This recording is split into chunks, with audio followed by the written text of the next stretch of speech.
Thank you for the resub. And good evening, ladies and gentlemen, boys and girls. Hello, everybody. Happy Halloween. Happy Halloween. Got an ooga with the booga. I don't know what's going on with Texas Beach. I'll be honest. I don't either. All right, guess our costumes. That's number one. Happy Halloween, everybody. Happy Halloween. Happy Halloweener. Halloweeners. Happy Halloweeners. Who's a Halloweener? Which one of you is a Halloweener? Everybody's a Halloweener. Love your hat, Hermie. Yeah, guess our costumes. Go ahead, guess. Go on. Oh, we have a special thing tonight, though. Tonight, guys, we're going to do something a little different. We have done it once. Truth be told, I did way more research on this one than I did the last one. But we are going to be doing a Halloween special Ghostly podcast. Ooh. I hope you guys are ready for this. Ghostly podcast, yeah? Ghostly. And Hermie is someone from the Flintstones. Sure. I'm a general Viking hat person that is trying to fit over my headphones. Nobody will guess mine.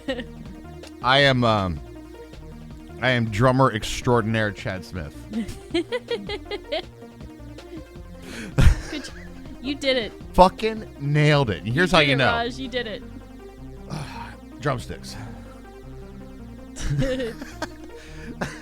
You can be Tommy Lee if you twirl one. No, I don't have nearly the tattoos for Tommy Lee.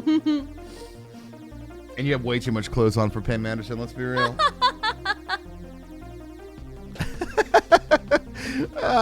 We're silly. But I have the ability to swap costumes easily. It's true. Raj, I'm doing this. If we get it. No. Why not? Now I'm Hunter S. Thompson from Fear and Loathing in Las Vegas. Where's your glasses? They're over there somewhere. And or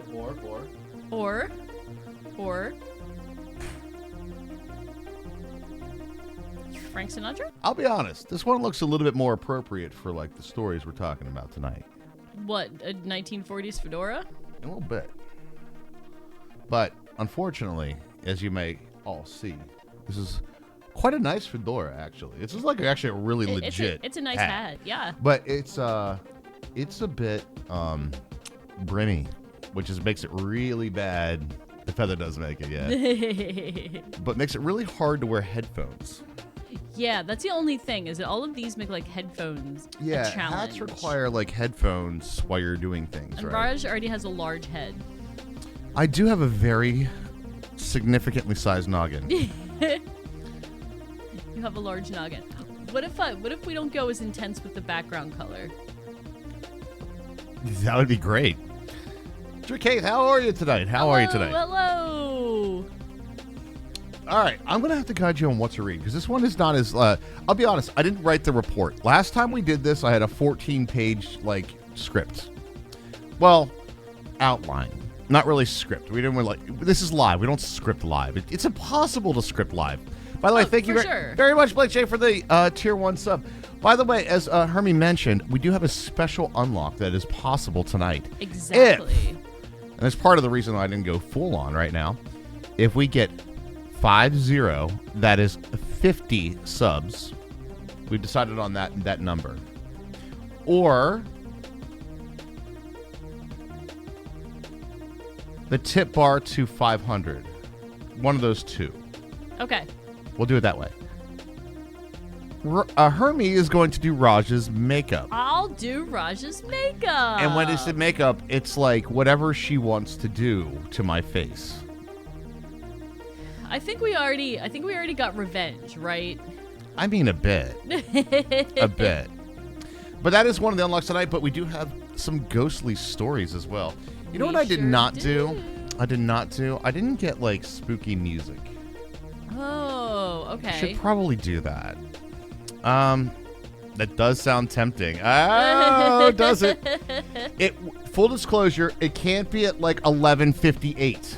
That's true, because we can do super late. I'm going to say the cutoff for all of this is going to be...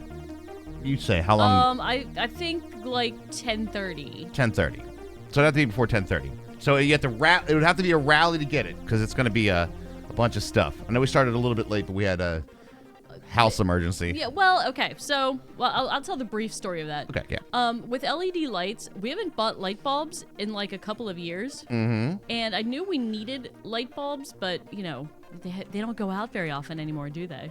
But Mini Raj's light bulb went out in his room, and it's his overhead light. It's the one he uses.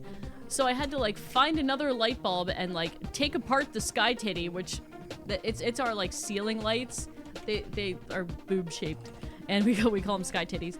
And they're sky titties. And I had to find a wrench. Like you actually need a wrench to take the Sky Titty off the ceiling. So we had to do a little scrambling and swapping out of light bulbs. We're gonna like just fucking wing this, by the way. That's all right. I'm grabbing Ghost Post. Ghost Post?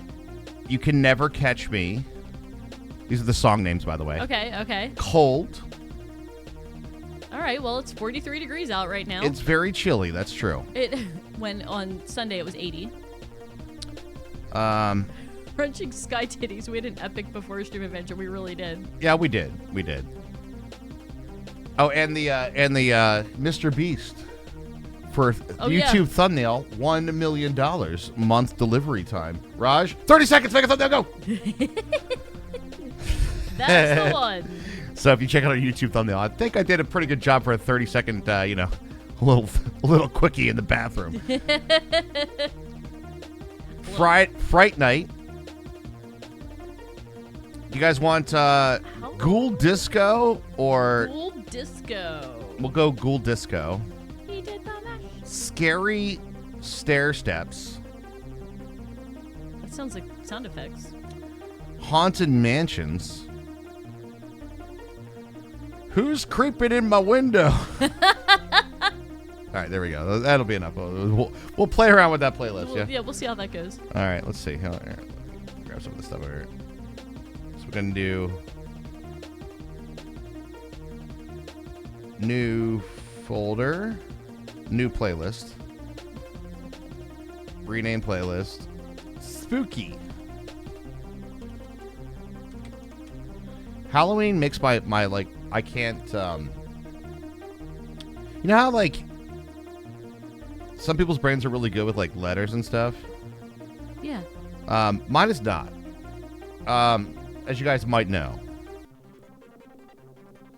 Halloween, when you have things that are like multiple times where there's like single and multiple of the letter, like Halloween, when I go to type that, my brain is like, are there two O's? Are there two L's? Are there two? Yeah, I can see that. Do you know what I mean? I can see that. My brain just doesn't do that very well. Anybody else like that? Or is everybody else good readers, right? I don't think there's any. I'm sure there's a spectrum for everything. Oh yeah, for sure. For sure. Sky titties are popular because they're cheap as fuck. Exactly. If you're a renter, you know what sky titties are. 100%. If you go on Wayfair, you can buy like 12 of them in one shot. Who's been creeping in my windows? The name of that. All right, here we go, guys. You guys ready for this music playlist? Let's do it.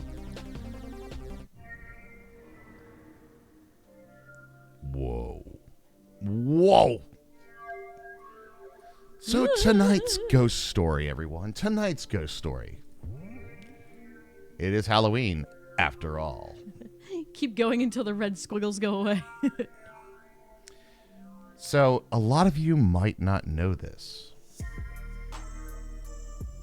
But I have been doing a lot of research on this small little town in the middle of Pennsylvania known as Gettysburg.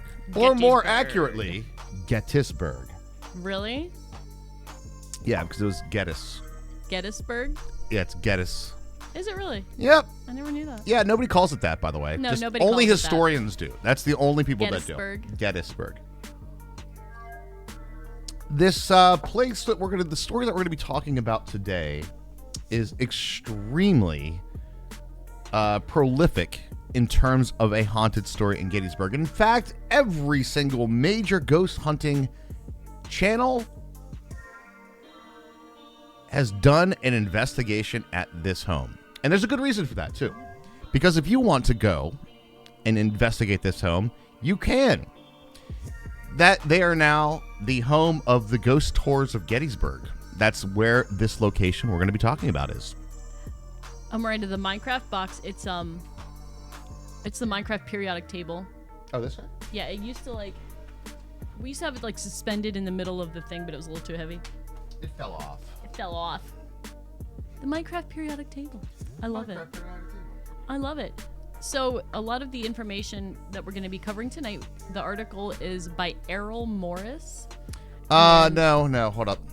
Well, you have the whole article here. No, I know. All right, so Errol Morris, if you want to talk about that. Well, I'm just saying that's who wrote the article that most of this information comes from. The person to recognize in here is a Dickelman. Mark Dickelman. Dunkelman. Sorry.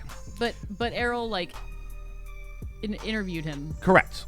So, but Mark Dunkelman is the interview. He's the guest on this. Right.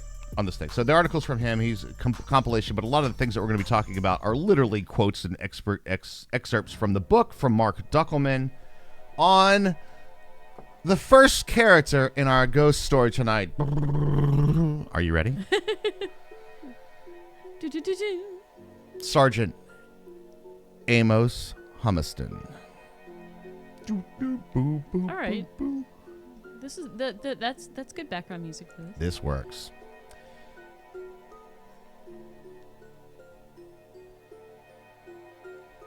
Sergeant Amos Humiston was in the 154th New York Regiment at the time of Gettysburg in the Union side of the battle. And if you scroll down to some of his letters, looking specifically here, I will let you... What page? 19. Let me scroll. Humiston. Amos Humiston. I don't know. I had a picture of him. You let me know if that's how it works for you there, buddy. Here, I'll give you the photo. Are you ready?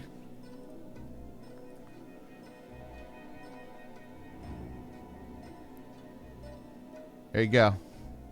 Not doing it for you, man? Not doing it for you? Okay, where am I? Okay, am I starting here with Humiston? With May 9th, 1863. May 9th, 1863. A little bit of history set up. Well, okay. I'll read this. And this is from Mr. Humiston? This is from Mr. Humiston. May 9th, 1863. Camp near Stafford. Dear wife, it is with pleasure that I address a few lines to you to let you know that I am in the land of the living after the battle. The last letter that I wrote to you, I was in the hospital, but when Captain Warner came back, I was with company and was in the last battle at Chancellorsville and got away with a whole head, but I got hit in the side with a spent ball that made me think of home. What? It struck on the short ribs just over the heart, but glanced off. If it had not, I should not be writing to you. That's very... Got shot in the chest. No. Not only did he get shot in the chest, but it made him think of home. Made me think of home. All those times I got shot in the chest at home. The 154 has gained a name, but at what a loss. Our company has lost 17 in killed, wounded, and missing. So total casualties. Seymour Sykes is killed. He was hit with a piece of shell in the head. Mart Champlain is missing, but all that is missing from our place. That is all that is missing from our place. The regiment lost 227 men. We had a hard fight. I am tired and worn out with hard marching and hard fare. Literally, right? Hardtack. I looked for a letter from you when I got back, but did not. I am in hopes to get one tonight. I got the likeness of the children, and it pleased me more than anything you could have sent me. How I want to see them and their mother is more than I can tell. I hope that we may all live to see each other again if this war does not last too long. The first time that I see you, I will tell you more than I can think of now. Be a good girl, so goodbye. A.H. Amos Humiston. Spent ball. Yeah, exactly. So the important thing to note here is that there's another famous battle on the way to Gettysburg. This is the historical fact. The way we're approaching this, by the way, let me back up and talk about, well, we're not going to just jump into the ghost stories, because let's be honest. Most ghost stories, without doing the history and behind it, the build up to what actually occurs, it's basically like, some say they see shadows dancing between the doorways. Boo. And that's basically the whole story. Boo. Some psychics think their name is Jamie. You know, stuff like that. So I like to do the little bit of the history stuff, but that's, I mean, let's be real. That's a lot of the stories without actually digging into the history. What you're going to get tonight on We All Playcast is the actual history behind this place. Actual history. Actual history. That's what we're doing. And so let's go back to that real quick, and let's look at the part where they talk about he received what he received from his wife that he's treasuring dearly. The likeness of the children. I am such a Getty's nerd. I have a reprint of this. Do you have a likeness of the children? I have the likeness of the children. Is it easy to see? Kind of. Well, I'll do it on the picture as well, but this Okay. is like literally. I mean, it's not bad. You can see the likeness of the children. You can see the likeness of the children. Couldn't pick them out from a lineup, but yeah, my light's a little closer to me. But yes, the likeness of the children. If you want to see a little bit more of a close up of that photo, I do have it, y'all. There's the likeness of the children. Right. Little Frank, Frederick, and Alice. That'll come important later in our story as well. So that's his letter to his wife.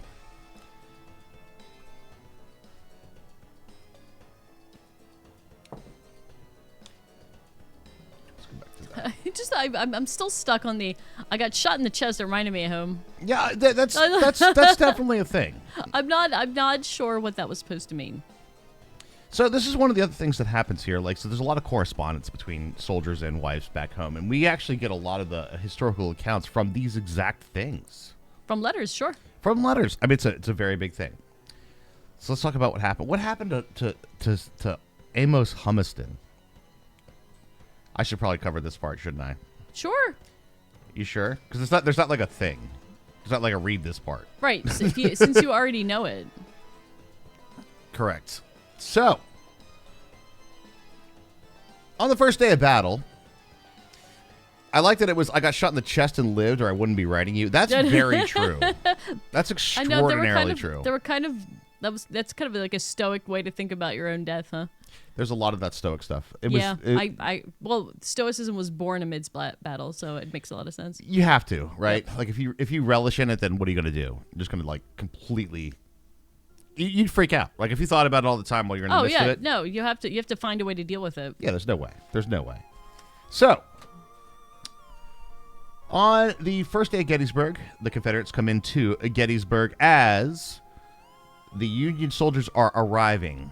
And if you've ever seen the movie Gettysburg, there's like a whole bunch of people like just holding off while reinforcements are arriving on the town.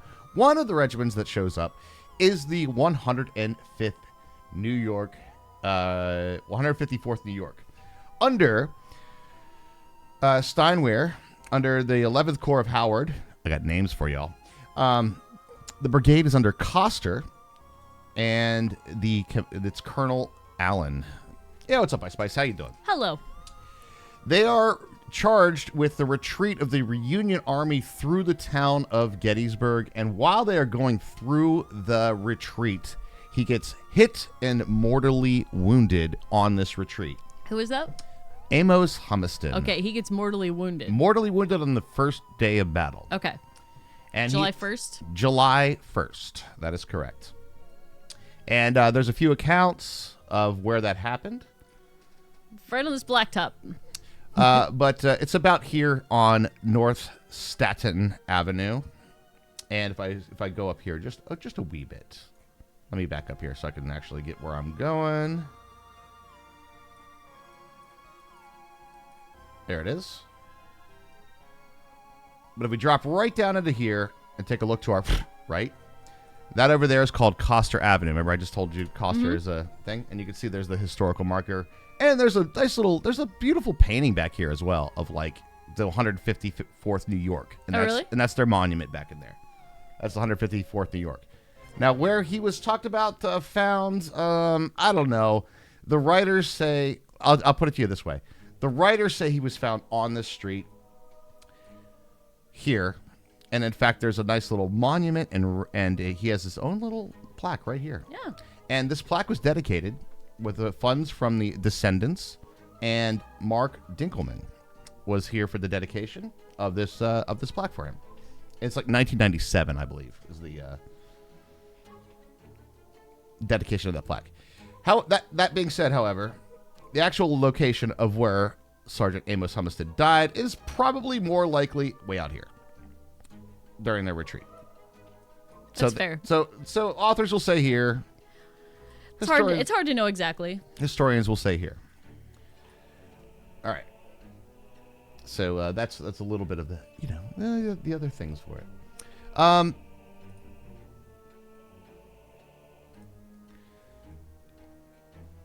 So if you look through that, did you find anything that you wanted to grab out? What? Excerpt from whose father was he? I don't really know in which order that we're telling the story. We're gonna tell the story from so now he's died at the battle. Uh-huh. And now what?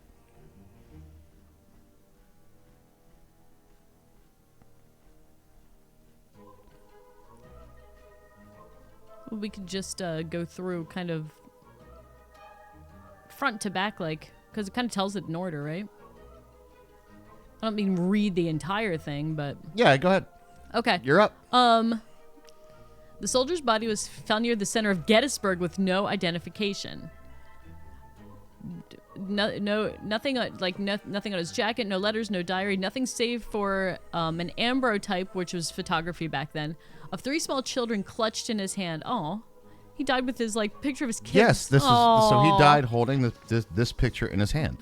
Within a few days, the ambrotype came into the possession of Benjamin Shriver, a tavern keeper in the small town of Grafenberg, about 13 miles west of Gettysburg. The details of how Shriver came into possession of the ambrotype have been lost to history. Some say it was this one right here it's not really been lost, but it's not really guaranteed. So back to some historical facts on this.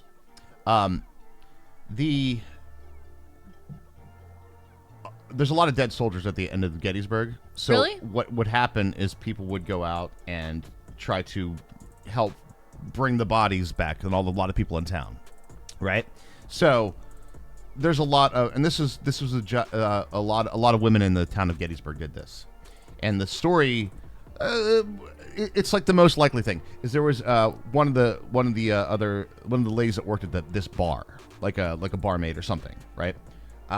Was one of the ones that were working on the body, and she found it. Okay, that's fair. Yeah. 4 men on their way to Gettysburg were forced to stop at Shriver's Tavern when their wagon broke down. They heard the tale of the fallen soldier and saw the photograph of the children. One of them, Dr. J. Francis Bournes, a Philadelphia physician on his way to tend to the wounded from the battlefield, was intrigued. He convinced Shriver to give him the photograph so that he might attempt to locate the dead man's family. Perhaps he was touched by the poignancy of the photograph. 3 children, all under the age of 10, now without a father. As a lifelong bachelor, he might have yearned for a wife or family of his own. On the other hand, perhaps he saw it as an opportunity for financial gain. Money, money, money. Humans be humaning, Humans no matter be what humaning. year. That's right. Dr. Bournes returned to Philadelphia with the ambrotype. He had it copied by several photographers, producing hundreds of inexpensive duplicates in the carte de visite format. I assume that's some sort of photography, maybe like a primitive Xerox machine, or yes. that type. That's what I'm to understand about that too. Yeah. It could be printed in multiple copies, allowing for much quicker mass production of an image than ever before. Okay. Mm-hmm. Because there was no way of printing photographs in a newspaper, interestingly, Bournes knew that he might need dozens, if not hundreds, of carte de visite to put the image of the 3 children before the eyes of someone who knew them. But the story had to be circulated as well, so the photographs were supplemented by a series of newspaper articles, the most prominent of which appeared in the Philadelphia Inquirer on October 19, 1863, a little over 3 months following the discovery of the ambrotype. It appeared under the heading, "Whose father was he?" Now, this is important, and date-wise, if you go down to it, this is October. Gettysburg is in July. That's really quick. I was going to say, that's really fast for back then, because they had to take a wagon the whole way back to Philly. They took a train. There's a train. They said their wagon broke down. They were in a wagon. Maybe they took, there is a train. Maybe they didn't take the train. Well, they probably took the train to, Harrisburg, and maybe wagoned from Harrisburg. There's Hanover. definitely a train from here to Philadelphia, 100%. Yeah, but it might have been from, Oh, no, Hanover you know to what? Philly. Do you know what? now that I think about it, you know why they took the wagon? It's because it's 1863, and they're still at war. The trains are being used to haul supplies, that's exactly not passengers. why. It's like not using a elevator when the fire's going on. Right? Yeah, exactly. See you, Lost Sniper. Have a great shift, dude. Why did Satan have your mushroom stir fry, Mecca? Do I want to know? Spicy, I would say. Spicy. It's like the devil's den. It's Satan's peppers. Why? Because they're really hot. It's devil's den. Why? Lots of rocks. We can't farm there. It's the devil. These eggs are deviled. Why? Because they have 3 grams of paprika. They use spices. Deviled eggs. What you gonna do? They used salt. So evil. They make it addictive. It's so tasty. It's the work of the devil. Get them away from me. Devil's food cake. Oh my god, it's so delicious. Horrible, everybody. Oh my god, if I enjoy myself, it's got to be the devil. Hermie has made the cutoff, by the way. We do have 2 offers on the table, little production stuff. If we hit 50 subs tonight, Hermie is going to do my makeup. But the cutoff is 10:30. You have 45 minutes, chat. Or if we hit $500 on the tip goal, which is $400 away, by the way, just for the record. It is a very Satan's blood is a pepper. limited time offer. You got to get there in 45 minutes. That's 50 subs in 45 minutes, by the way. 50. 5-0. Anyway, let's continue with our story. Amos Humiston has died. He was found by somebody local in town who took it to a bar that was gone. This prominent businessman, this entrepreneur. The picture of the children. The picture of the children. He died clutching the picture of his children in his hands. And I went to the bar, and then a Dr. Bournes took it to Philadelphia, where he printed it a lot. And there's a big article of whose father was he. Right, and so there's a whole article about this, and It's very dramatic, and it has. Go ahead and read the article. I think it's important. Okay. After the Battle of Gettysburg, wait, whose father was he? After the Battle of Gettysburg, a Union soldier was found in a secluded spot on the field, where wounded he had laid himself down to die. In his hands, tightly clasped, was an ambrotype containing the portraits of 3 small children. And upon the picture, his eyes, set in death, rested. The last object which the dying father looked was the image of his children, and as he silently gazed upon them, his soul passed away. How touching! How solemn! What pen can describe the emotions of this patriot father, that's one word hyphenated, as he gazed upon these children, so soon to be made orphans? Wounded and alone, the din of battle still sounding in his ears, he lies down to die. His last thoughts and prayers are for his family. He has finished his work on earth. His last battle has been fought. He has freely given his life to his country. And now, while his life's blood is ebbing, he clasps in his hands the image of his children and, commending them to the God of the fatherless, rests his last lingering look upon them. Jesus. The melodrama. That was all one sentence. There is one thing that I will say about reading, like, historical letters. There are so many poets. Like... Oh, yeah, well, we text now. Yeah, if we got the same thing these days, it'd be like, yo, babe, what's up? Right? This is right. like, my dearest lady, you know, my dearest, I long for your sweet embrace. WYA, where you at? Where you at? But it is. And like, language evolution. This is not, you know... All right, so granted, they're not they're not like they're not enlisted army people. They didn't join, and they're not soldiers to start. Right. War started, and they're like, "I'll come join," and they're like, "All right, all the men from the town, you're the 154th, go in." So, but meaning that they're not like this, you know, soldiers sort of like caliber and stuff like that. But at the same time, they wrote very well. That's what I'm saying. Yeah. It's like the writing is like incredibly good. Yeah. Well, they didn't have TV. I mean, like to think of the good words to say was their entertainment. Either that or stare at the fire. Yeah, or the stars. What Sure. up, spookers? We are. What up there, Shy Guy? How you doing? What up? What up? I mean, where's a funny hat? And there's someone lurking right behind you. Oh God. It's Pickles. He's back there. When, after the battle, the dead were being buried, the soldier was thus found. The ambrotype was taken from his embrace, and since has been sent to the city for recognition. Nothing else was found upon his person by which he might be identified.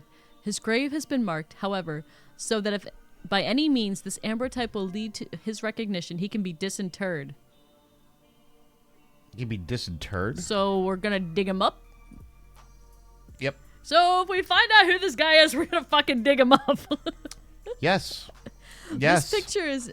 They'll return his remains to his family, I assume. Yeah, that was actually very common. That's a very, very Yeah. common thing. Yeah, because soldier graves, would probably... yeah.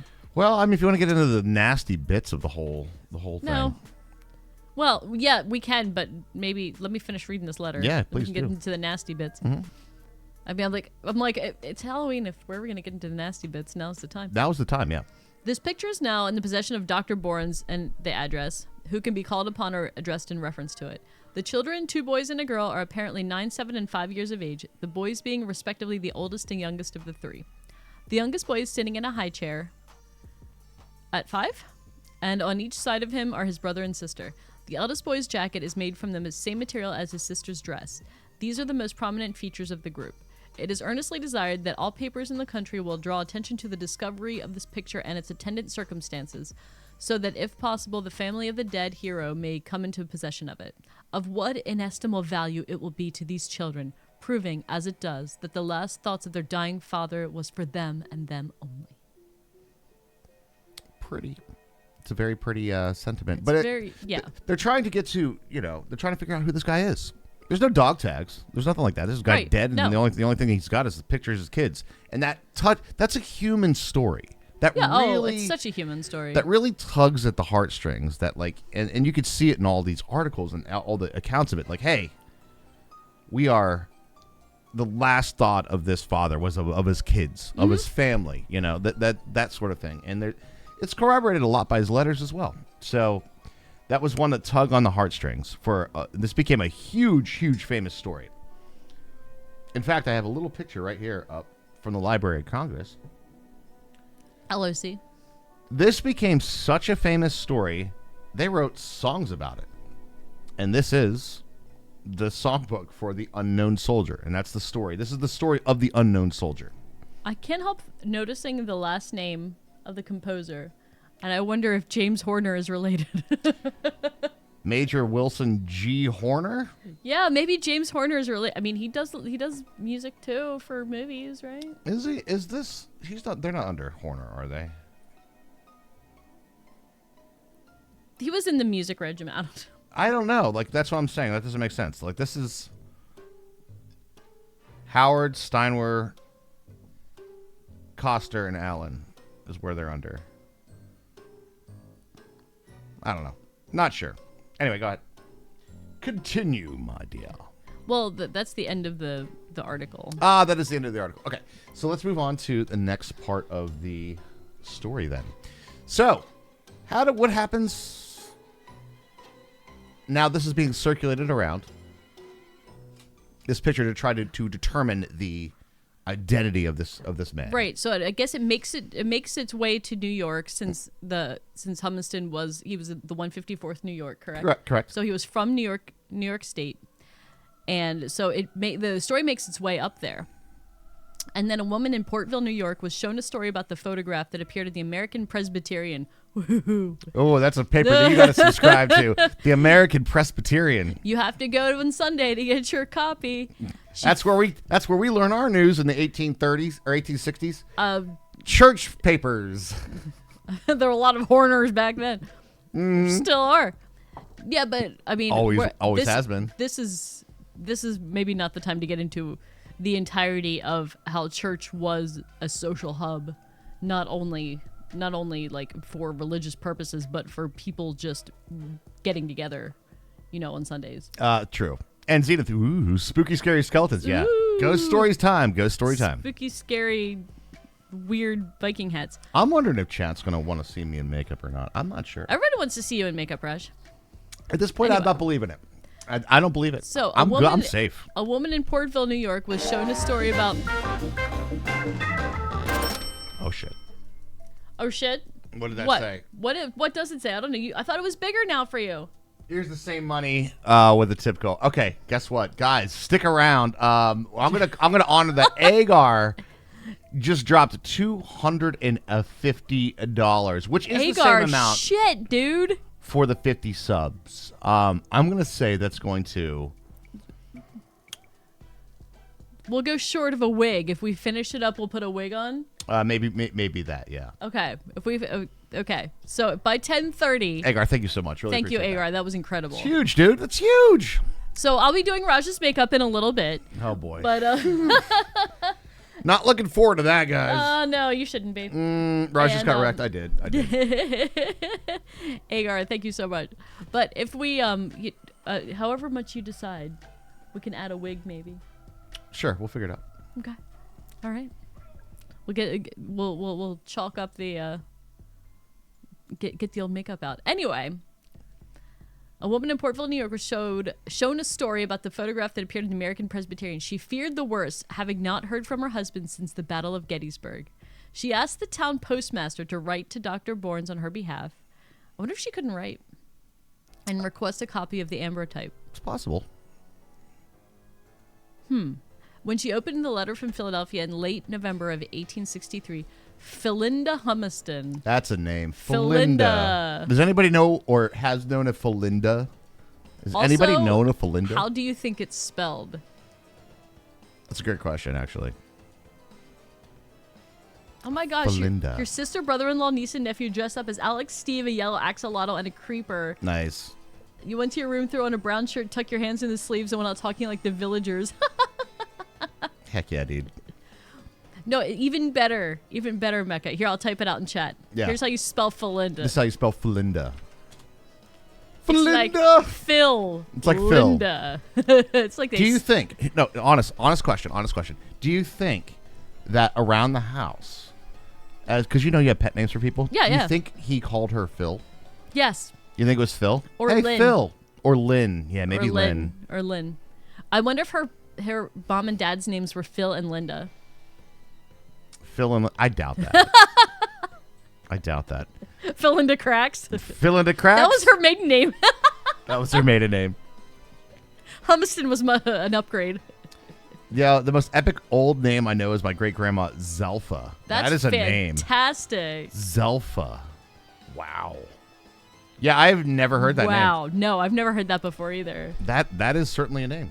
That is one of the... Man, all the old ladies in my honey, we had my great-grandmother was Genevieve, and I had a great-aunt Helen, Nora, like normal old lady names. I think Helen was there. Helen was definitely... We have some Helens as well. Yeah.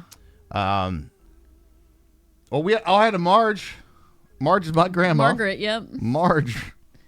Well, Margaret, yeah. But Marge, yep. Your Nana was an Ethel. Ethel. Ethel's Dorothy, Ruth. Yeah. Those are a lot of common ones for sure. Mm-hmm. No Zelfa. You might win the. I think you win the names for Zelfa. Yeah, that you win. It's a pretty rare one for sure. Well, so where are we at in our story, Hernie? Well, Philinda, we just when she opened the letter from Philadelphia in late November of 1863, Philinda Humiston knew her husband Amos Humiston, the father of her 3 children, Franklin, Alice, and Frederick, was dead. The story of Amos Humiston has been chronicled in a book by Mr. Mark Dunkelman. Okay, yep. So he's providing a lot of the information that we find here. Correct. Who's still alive, by the way, and has Mark Dunkelman. Yeah, and he actually has done some YouTube style videos about this. Oh. And I've actually contacted him. And if you let me put it to you this way, he's really into Amos Humiston. Really? He wrote a whole book about. He wrote a whole book about it. Yes, he's really into it. All right. So the question I have for you, Raj? Yes. Is how does this story relate to ghost stories in Gettysburg? How does this story relate to the Gettysburg? I'm glad that you asked this question because we have now figured out who the soldier is, but there's another thing that's happening around the Battle of Gettysburg. Well, more importantly, after the Battle of Gettysburg, there's a lot of dead people. Really? Number one, a lot. And I mean a lot. There's a lot of dead people that came from the Battle of Gettysburg? There's one, literally, this isn't even the dead. This is one injured that needs desperate medical attention that could not move for every 12 citizens of the town. Think about that scale. That is insane That to think is about. insane. So, like, I can't picture. Like, I can't fathom it. so one of the things, and I will say this is kind of a small little sidebar, but when people, every time that there's a haunting investigation about some town or barn or whatever, or even talking about like the historical of a place in Gettysburg, they're like, at the time of the battle, it was used as a field hospital. Guess what? Did it have a roof? Because it was. Yes, absolutely. Every building. So it seems like if you guys have seen Gone with the Wind, that movie that's like 100 years old by now, almost. Yeah. Oh, is it really? Holy shit. 1939, so not quite. Then there used to be a war in this movie. Did this movie used to have a war in it? But I think that was a part. I mean, there's probably a lot of historical inaccuracies in that. Oh, couple. But Well, the story wasn't about the war, to be fair. no, it was not. Yeah. But I think they did show a lot of like that in which like every building with a roof, every enclosed building was a hospital. Oh, yeah, and I think 100%. they showed that. You haven't seen Gone with the Wind? I guess it's a lot more common now to not have seen Gone with the Wind. Full disclosure, I have never sat down and watched Gone with the Wind, but I'm pretty sure that I've seen all of Gone with the Wind in parts. I will say since this is just kind of a sidebar, but the lady who played Scarlett O'Hara is actually British. I would never have guessed it from watching the movie. Her accent was really, really good. She used to act with Sir Patrick Stewart in England. They were in the same acting troupe. Really? Yes. No shit. No shit. That's crazy. Well, you just got to remember one line from him, Mecca. That's all you got to do. Frankly, my dear, I don't give a damn. Frankly, my dear, I love you. Let's get remarried.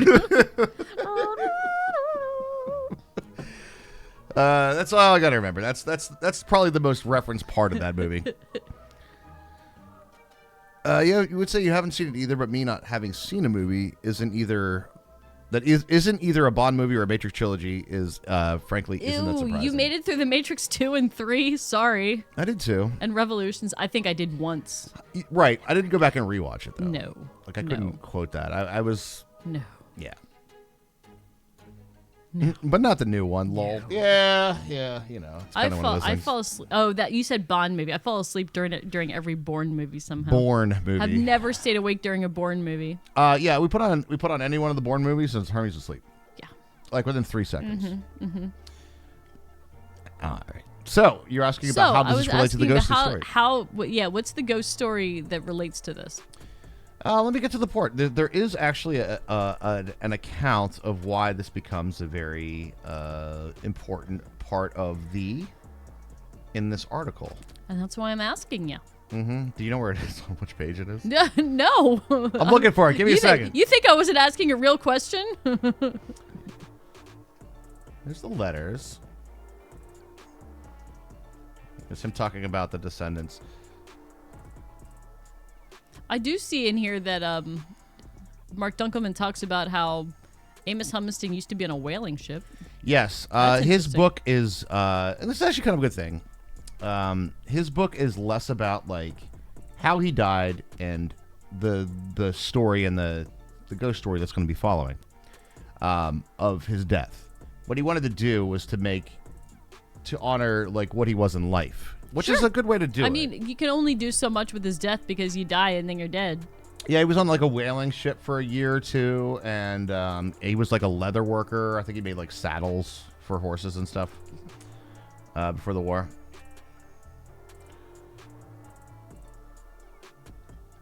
I'm in the pictures part, I think. Nope. I think I got to the references. The references. Wait, hold on. There's more below that. Oh wait, it might be in this one. Genealogy. Oh, he has an interview below here with David Humiston Kelly, so that was probably a descendant. Right. Yeah, that's correct. It's one of the descendants. And they were all the descendants. This is like one of those cool things. Like when they're. This is like we're talking about something that happened in 1863, but there's very much like a community involved with it now. Mm-hmm. So like he was able to find the descendants. They were able to like raise the money to make that monument for him, and like all the descendants came down and they were there and they did the dedication. It was like 1990s. So like stuff is still very now kind of stuff. Sure. So talking about a little bit about the grotesque portion of it. It's Halloween after all. Reading through it. So we talked about exhuming bodies and stuff like that. That was literally not even an uncommon thing. That was kind of the go-to. So, for instance, we're in the North now, right? Not in the South. We're not in the Confederacy. And so all the Confederate soldiers were like, "Yeah, you're getting buried right there." Yeah, we're gonna dig a big hole and throw everybody in there until we find out who they are. We're talking mass graves, big pits, the whole 9 yards. I even have a map of where they're buried. That's kind of Getty's nerd I am.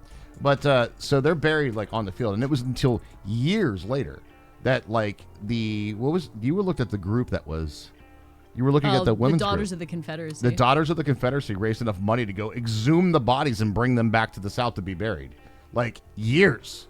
So, yeah, it wasn't even an uncommon thing. That being said, the Union soldiers were also buried out there because there were a lot of people. There's a whole lot of dead people. A lot of dead people.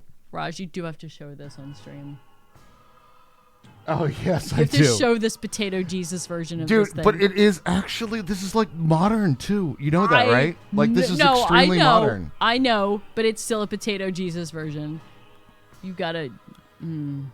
It's bad, dude. I'll tell you some even more nasty stuff. You know what else dies on the battlefield besides soldiers? How do they carry guns around? How do you think they move the cannons? What do you think, Herms? How do you Horses. think? Horses. There are thousands of horses. I'm not going to give quotes on that. Hundreds, I'll say hundreds of horses. Hundreds and hundreds of horses. Well, they had cavalry units back then. They did have cavalry units, but they also... Right, and artillery, they like you said, they carried the cannons. They carried the cannons. So there's a lot of horses on the battlefield.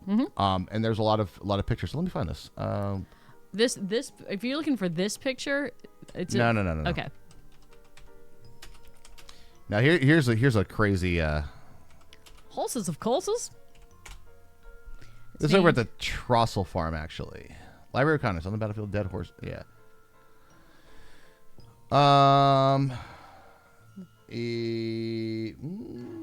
Rose Farm, maybe?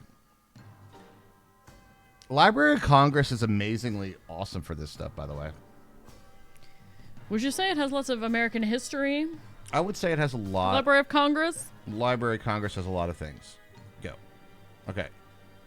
So... Oh, my God. We probably should have said something before you popped that up. Oh, trigger warning. But Dead horses. a lot of dead horses on the battlefield, and there's so some of the grotesque things that are there is this isn't even the only one. I mean, Good thing your niece is in bed. Yeah, sorry. yeah. It's supposed to be in the mid-'80s. Oh, Now here it's Halloween. We could do the spooky stuff. I'll be there. Oh my god. Oh my god is right. Yeah, this is like real photograph. So they buried the soldiers, but the horses were starting to become a little rotty. no. So they burned them. But here is this is the weird thing. Although it's all right. So how do you think they get a whole bunch of horses together? Drag them With other horses. other horses. Ow! Oh my god. Oh! Oh my god! Not great, Bob. Not great, Bob. I just like. I know it. It makes sense at the time, right? You can follow the logic, but at the same time, there's something like ludicrous about it, right? But what's really interesting though too, if you think about it this way,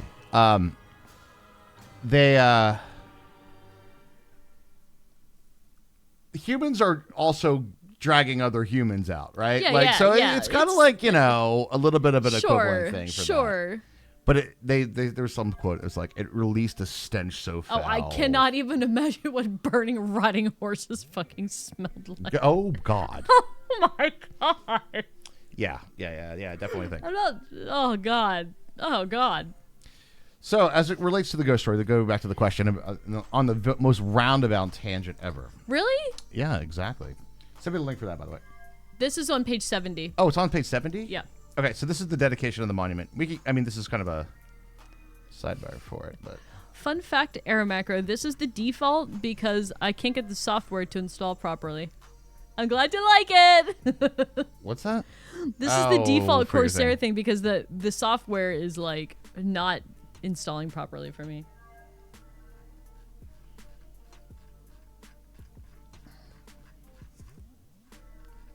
But I'm glad you like it. Page 70? 70.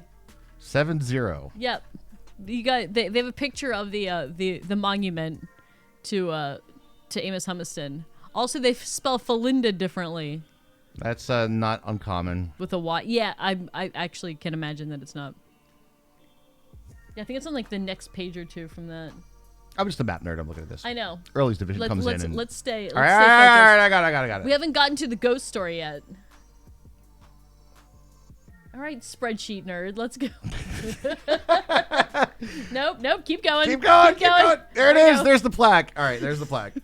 Tell me that is not we made it. The most potato Jesus ass thing you've ever seen. I'm sorry. It's nice. It's a nice thing. It is a nice thing. Oh no, Lost Neighbor says no truck today, packing out a crap load of Christmas shit. Oh, have fun, man. Or, good luck, man. You guys, is that not the most like... The truth... No, they are. I know. Faces are hard. I couldn't do better, but somebody can. Okay. Let's do a little contrast and compare. All right, let's just grab this, right? All right, we're gonna grab that. Okay. All right, and then we're gonna put it in paint. Grab it, put it in paint. All right. Only good things happen from pain. Exactly. We'll go ahead and crop it, and we'll take this one down here, right? And we're gonna compare that to the picture with these kids. All right, so let's get a contrast and compare.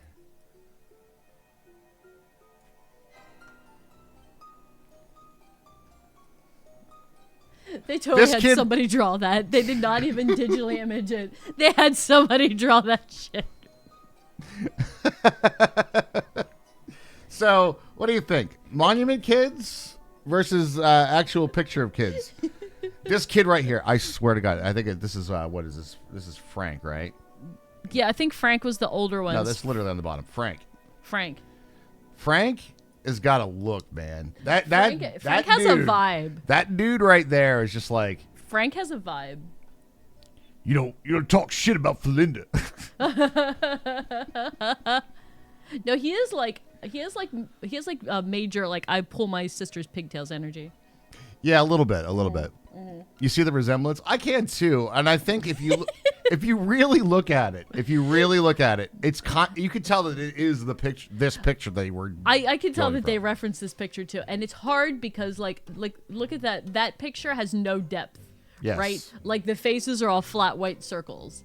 So and faces are very hard. I know, but Jesus Christ. But it's also, just remember this too. Like, I think that to be fair, I think this is really, honestly, if I had to make a guess of what happened here, this is the original thing that was going to go on this plaque did have depth and color grading, but the artist wasn't told that it was a one color thing that he could do. That could be it. Right.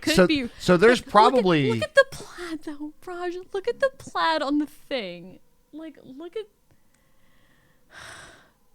I think that's the plaque maker, right? And then there's Humiston himself. There he is. Oh no! He has a hide the pain Herald vibe on the picture. Why they put him in like a polo shirt and his buttons are off? Come on! I'm just like, whose kid did they get to draw this? Look! They're trying. I know they're trying. I know they tried, Raj. They're trying. Frank's coming from your fucking kneecaps. He took my dump truck, so I took his kidney.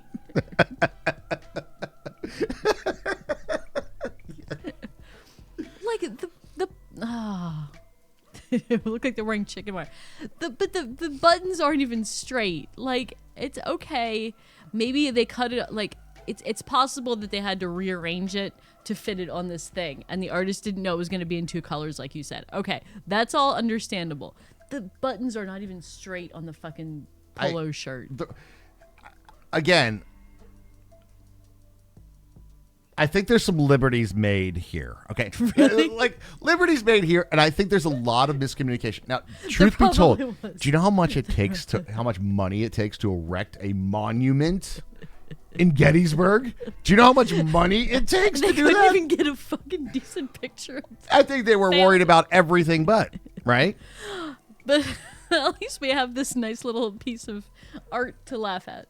It's in the back of a fire hall now. I've been there. I've been to this monument, actually. Good. You didn't notice this before? Oh, I noticed it, but I chose to. I was, you know. You were gonna you're gonna revere the history rather than laugh at it. I was like, all right, look. I want to take a picture of this in real life now. All right, cool. We'll go Let's to Gettysburg. go. I know. I'm gonna. I'll show you exactly where I this can is. take a picture of these potato children. These potato children. Is that how the ghost story starts? Like they put this thing up and everybody's haunted by it. Maybe so. Everybody's haunted by this fucking thing. Okay, so moving on to our ghost story. Are you ready? Although this has probably been the scariest part so far. I don't know. You guys spooked? You guys spooked? I'll see these children when I close my eyes tonight. Frederick's coming for you. Or Frank. Shit. Frank's coming for you. Frank's coming for Frank's you. coming for you, dude. It's a consummate feast. Consummate.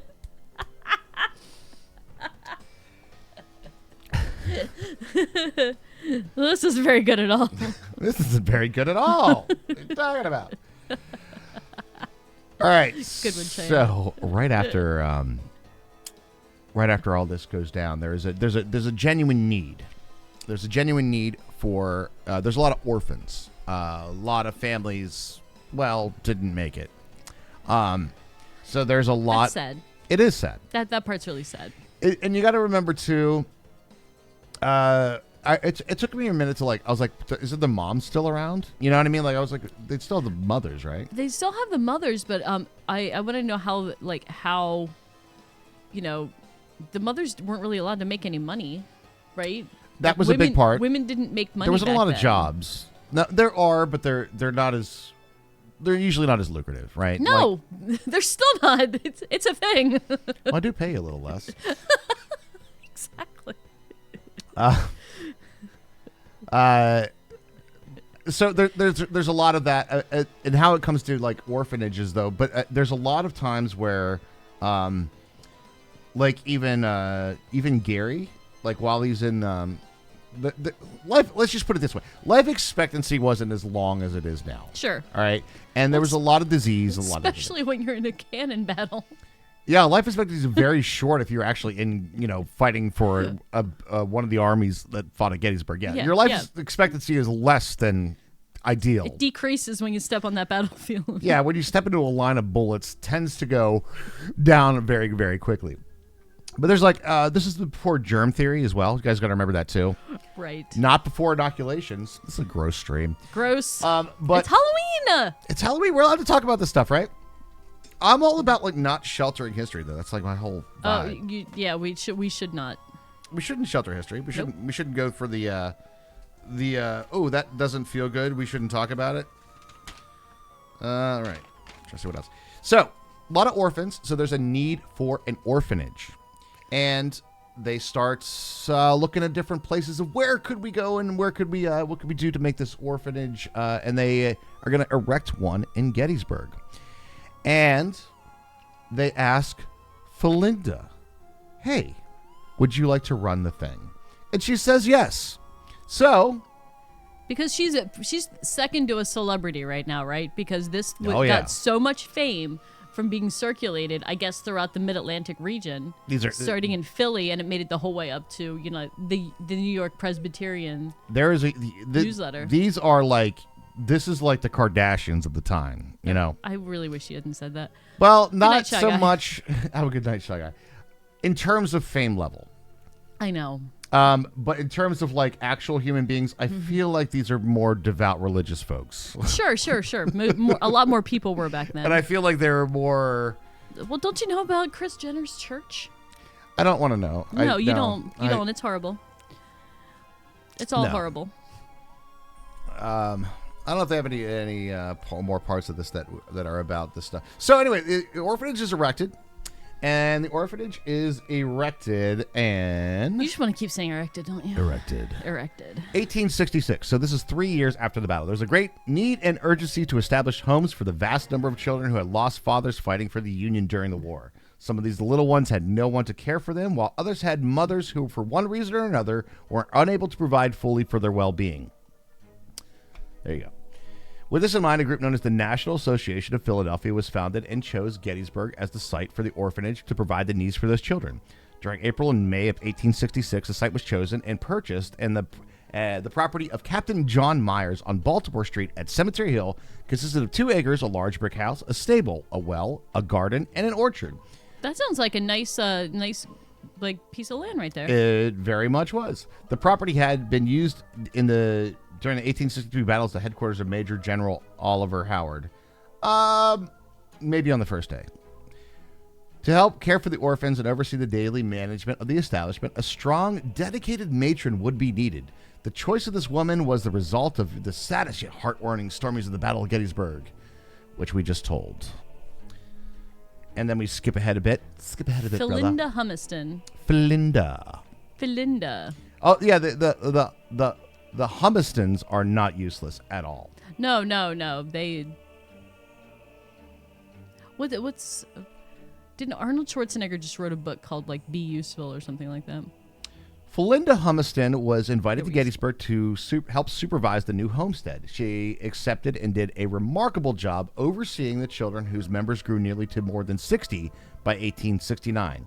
With so many youth to care for, more room was needed, and in 1869, a second building was constructed. A frame structure at the southwest corner of the original brick building. This may have been the best times for the children. Spoiler alert, it was the best time for the It was the best time. That might have for the been. children. It is definitely the most. Do we have a picture of what it looked like back then? I do. I need to find it. But before I jump into that, I have a picture of. This is the proposed when they got the funds for it, where they were thinking about making this building. All right, so here you guys go. That is the This is what we're going to propose the orphanage to look like. That is the most haunted ass building I've ever seen in my life. Look at the shape of that thing. That is haunted as shit. Oh, it looks huge.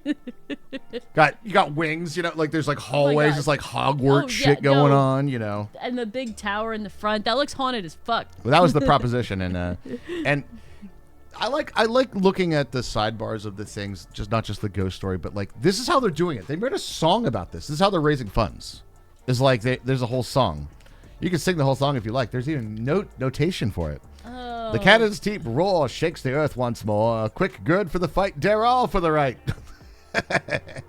But that thing is, this is the proposed design for the National Homestead Orphanage for soldiers' orphans.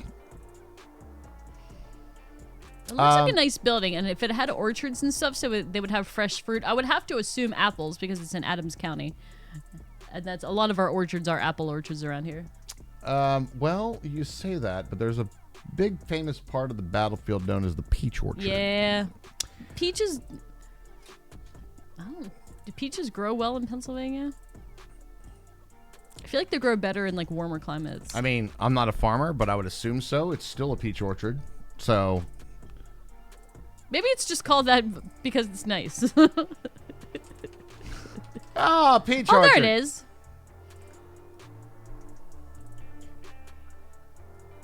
Library of Congress is like such a researcher's dream, by the way.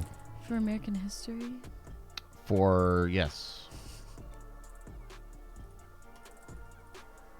Oh, that went south fast. I scrolled down a couple pages. To what? Oh yeah.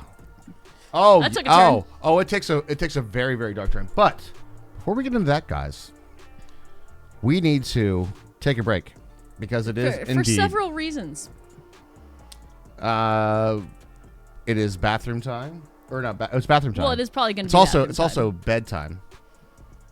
Library of Congress is only a few hundred years old, though. That's true. That is true. But they have a lot of When I say researcher's dream, I mean this. If you go and do any sort of historical research, you are going to completely get yourself into a paywall beside some newspaper somewhere, behind somebody's collection that they don't want to print the stuff. They don't want to give you access to it. Library of Congress is like, high resolution photos, gotcha. You can use them. Just say you came from the Library of Congress, like this photo right here in the background. Guys, we'll be right back.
All right, guys, we're back. And we are back. You all need to give a huge thank you to a lovely supporter known as Agar, who single-handedly unlocked this, by the way. He sure did. Zero. Blake J did sub earlier, so we'll give credit to where credit's due. We'd have one sub for all the gold. One person unlocked this for all y'all. It's true. That's right. It's true. That's right. One Monsieur person. Agar. So you got to give some credit to Agar, everybody. Give some love for Agar in the chat, please. Where's my little soundboard? Yay! The Five Nights at Freddy's sound. Yay! Yay! All right, I want to make sure that we're kind of good here. Right. So I can still talk and stuff while you're doing this. And possibly that you can talk as well. So that'd be kind of ideal. All right. Oh, let me take the hat off, I think. Take off the hat. Take off the hat.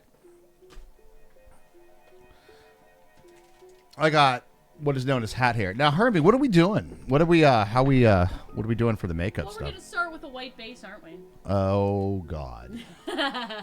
The revenge is here, everybody.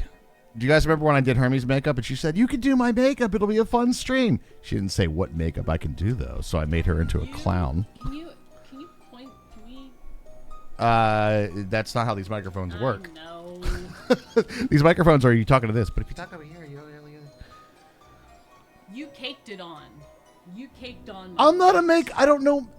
I don't understand makeup that much. That is literally. It was my first go. It was my first go. Oh boy, here we go, everybody. Oh, God help me. So the Humiston kids. What about the Humiston kids? So do you the want to know? orphanage. So the orphanage. Yeah, I have to find a picture of the orphanage while you're applying this very delicious makeup. Oh God, here we go. Watch. Oh, that feels horrible. Come on, it's good for you. Builds character. Oh, character. Oh God. It's literally called grease paint. We're trying to do a thin layer. I'm trying to be nice. Unlike some people. I didn't know what I was doing. I was like, it doesn't look like it's coverage. No, no, no, yeah. Yeah, no, yeah. Yeah, no, yeah. Yeah, no, yeah. This is perfect music. Did everybody see the,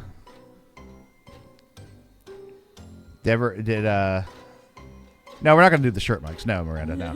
They're not as good. It's not what you think. It would be really bad in this scenario.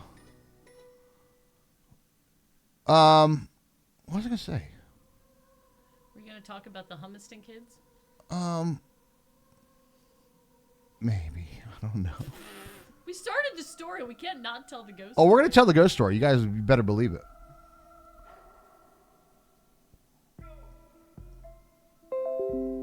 That was mine, chat. Sorry. Oh, God. It's beautiful. Oh, it's not We're going to start there. Dun, dun, dun, dun, dun. I'm sure the smell grew better with age. What? That's not that bad. Oh, I was going to say, guys, did you guys see the YouTube thumbnail? What do you guys think?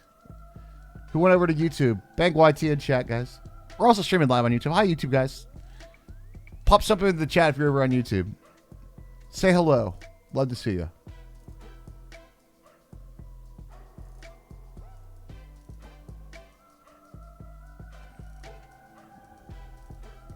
I will admit, this does feel terrible. Most makeup doesn't feel like this. This is literally grease paint. It feels like I'm putting my face in some stuff. There you are. Hello.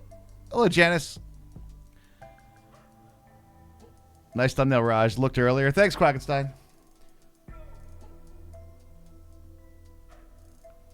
True story. Picture taken by a Raj. It's from the Raj collection. From the Raj collection. Yeah. I actually took that picture on Saturday.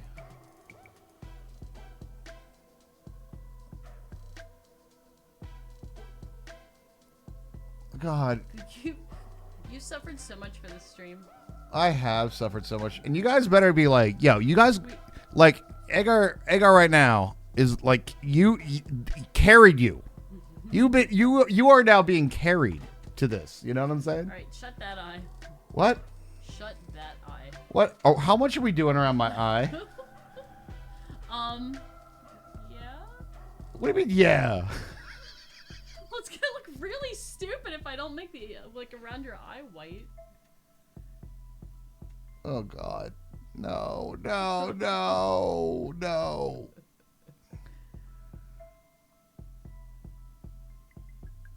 It's gonna look stupid God, if I don't. I hate this. This is terrible. This is not. But you're beautiful. Oh, I am not beautiful. This is not. This is not helping. You are. It is. It is, Raj. It is. Just get under there a little. Oh God.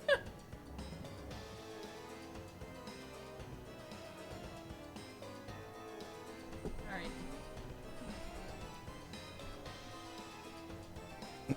Thank you, Agar. Let me get a sip of coffee.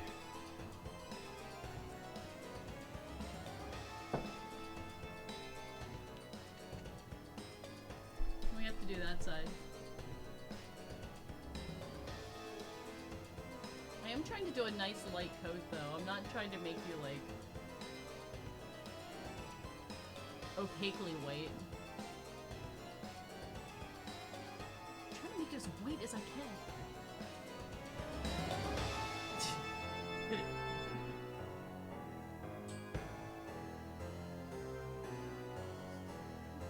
I have to say the spooky soundtrack's pretty good. It's not bad. Spooky soundtrack? Not bad at all.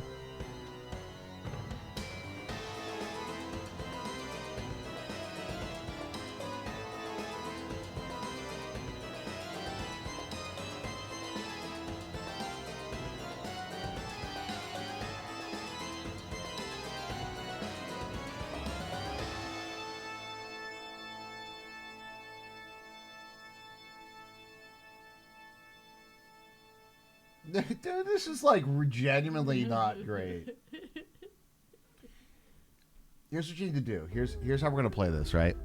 While you're doing this, you need to ask me like random questions about this story. Can people hear me ask you the questions about the story? If I turn this down a little bit, yeah. Okay. Yeah, they can. Okay, so Raj. Mm-hmm. How long did Felinda Humiston stay as headmistress of the orphanage? I'm gonna have to check the facts, but I'm gonna say for about 3 years. About 3 years. So from 66 to 69? I have to look at the facts. We definitely have that information, Okay. but I don't have it memorized. But you think it was about that long? I think it was about 3 years. Yeah. And like based on the information that we have, do you think that she was like nice to the kids and like did a good job? Oh, she was excellent with the kids. She was a good orphanage master. There's one little fact that I cannot get around in my head. So here's the deal. So Dad goes off to war. Dad comes home. Well, Dad doesn't come home. He dies, right? Yeah, he doesn't come home. No, he doesn't come home. Oh my God, chat. Soul in his body. Oh, we're not done. Oh, we're not done. So,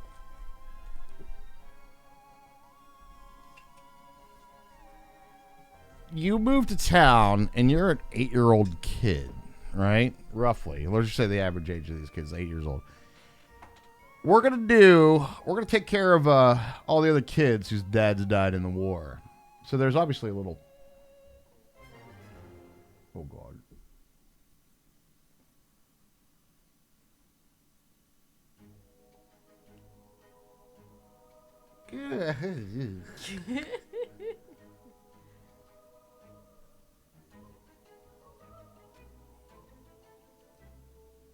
But then you go down there and you go like, hey kids, you want to go see where Dad died? I don't know. Is that a good thing or a bad thing? No, that's bad. Yeah, I think so too. Bad thing. I don't know. I don't know, man. All right, chat. If I get 3 WABC RGBs in chat, I will tell you a gross story about post-battle. What are we doing? Oh my gosh, she's getting the brush out, guys. The brush is out. I'm trying to, first of all, make your crazy eyebrow hair go. All right, we got it. So. All right, shut your eye real quick. There is a lot of dead bodies everywhere. And they've been lying in the summer sun. It's really not a good picture. And in fact, every single post Gettysburg account from literally every soldier across the board has something to the effect of, I've seen my fill of this. My clothes reek of death. No shit. Of course. Now, here's the gross factor. What happens with dead bodies? How do they get disposed of? You mean, people, they get buried? No, I mean, in nature. How does a corpse get, not a corpse? Things eat the meat. That's very true, yes. Things eat the meat. All right, hold still for a sec. Mainly flies. Hold still for a sec. All right, now I have to do the other side, and they have to match. Okay. So, I'm talking about for at least a month after the battle, you couldn't see a fence post. It was covered in flies. The town is covered in flies. That's fucking worse than the fucking battle. Gross.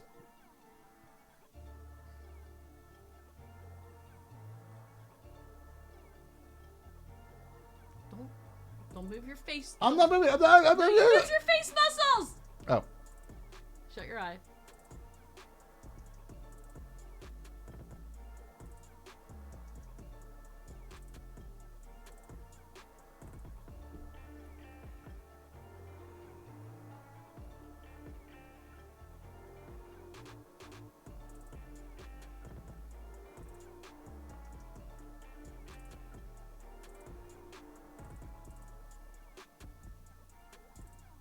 Shit. Hmm? They don't match. We're not symmetrical. The Minecraft people are gonna hate me. Shit. I don't know if I can fix that, but we're gonna try. Happy's just painting a happy little bush over here. Happy little bush. That's just gonna be our little secret. Yeah, I'm eating my snack. Oh, God. Glad I already ate, yeah. Oh, those cute little buggers. Quite a few of them, huh?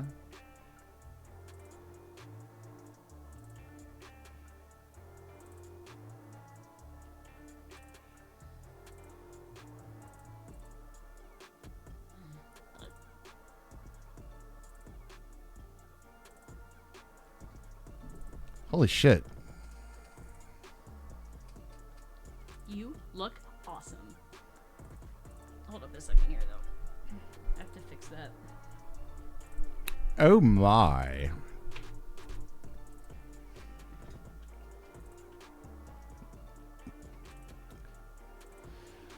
Whoa. We're fixing it? We're fixing it. All right, we're fixing it.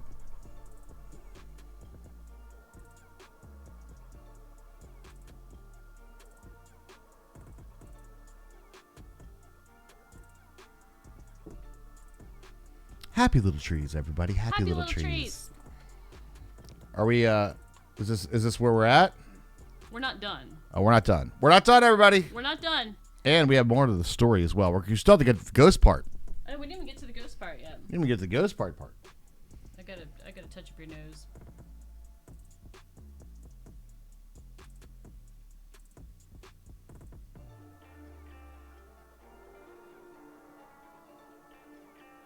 Gotta make it straight across.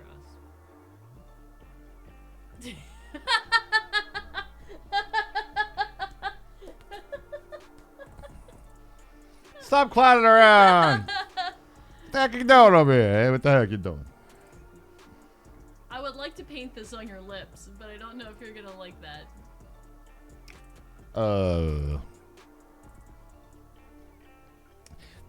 It's, you know what it is? It's less about the lips and more about the beard. Yeah, I can understand. You know what that. I'm saying? I don't. All right, you could try. But, I mean, the problem is it's going to get in the stash, and I'm going to be smelling it for like 7 days. It's also going to get... All right, we'll skip the red on the lips, but I do want to do, like, maybe some white underneath your face then. Funny? Funny how? Funny like I'm a clown? Like I'm here to amuse you? We're amused. All right. This is so much post-stream cleanup in so many ways. Yeah. I'm just going to put some here then. It's getting in the beard, guys. I know, we're going to get a little bit in the beard.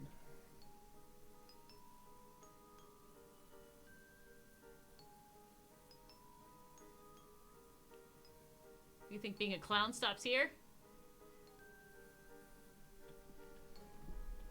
All right, now we just got to do some outlines in black and we'll be good. Oh my God. Are you amused? Y'all got to thank Agar, by the way. This is all on the back of one person. If you want to help out and be like, I was part of it too. You can be part of it too. All right, we're going to outline this in black. Let me do your eyes first. Okay, we'll do a little. Oh my God, no.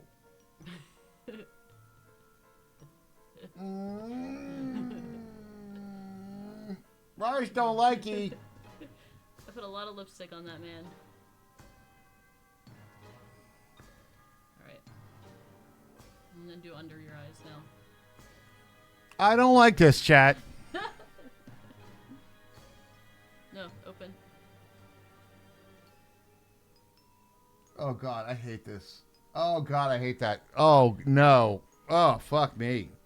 No, no, no, no. All right, that's enough. That's enough on that one.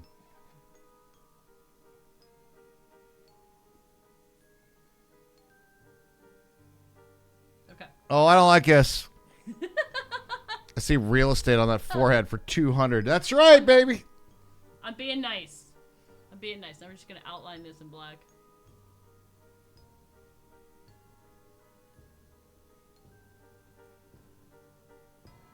Shit.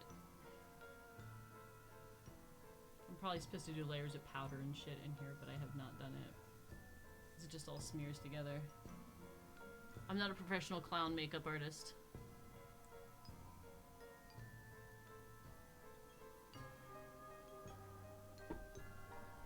What do we think? What do you think, chat? Is Raj scary enough?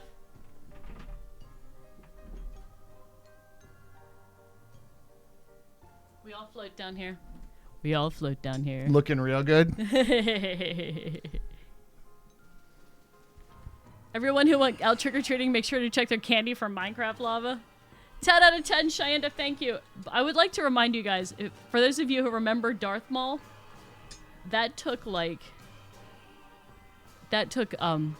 days for Raj's face to not be red afterwards. Oh, it was very red afterwards. Did you put the hat on? I'm a clown wizard. You're a Pennywise wizard. All right, I do have some cleansing water here if we need any emergency cleansing. Do you want like finishing spray so it doesn't melt all over the place? What? I'm not sweating. It's fine. This is fine. You're supposed to seal it and then powder it, I think. Looks like Pennywise.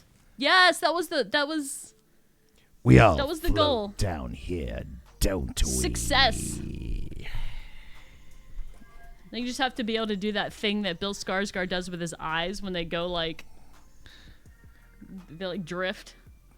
Looks like you need some sleep and we're eating Twizzlers in the wind. Eating Twizzlers in the wind.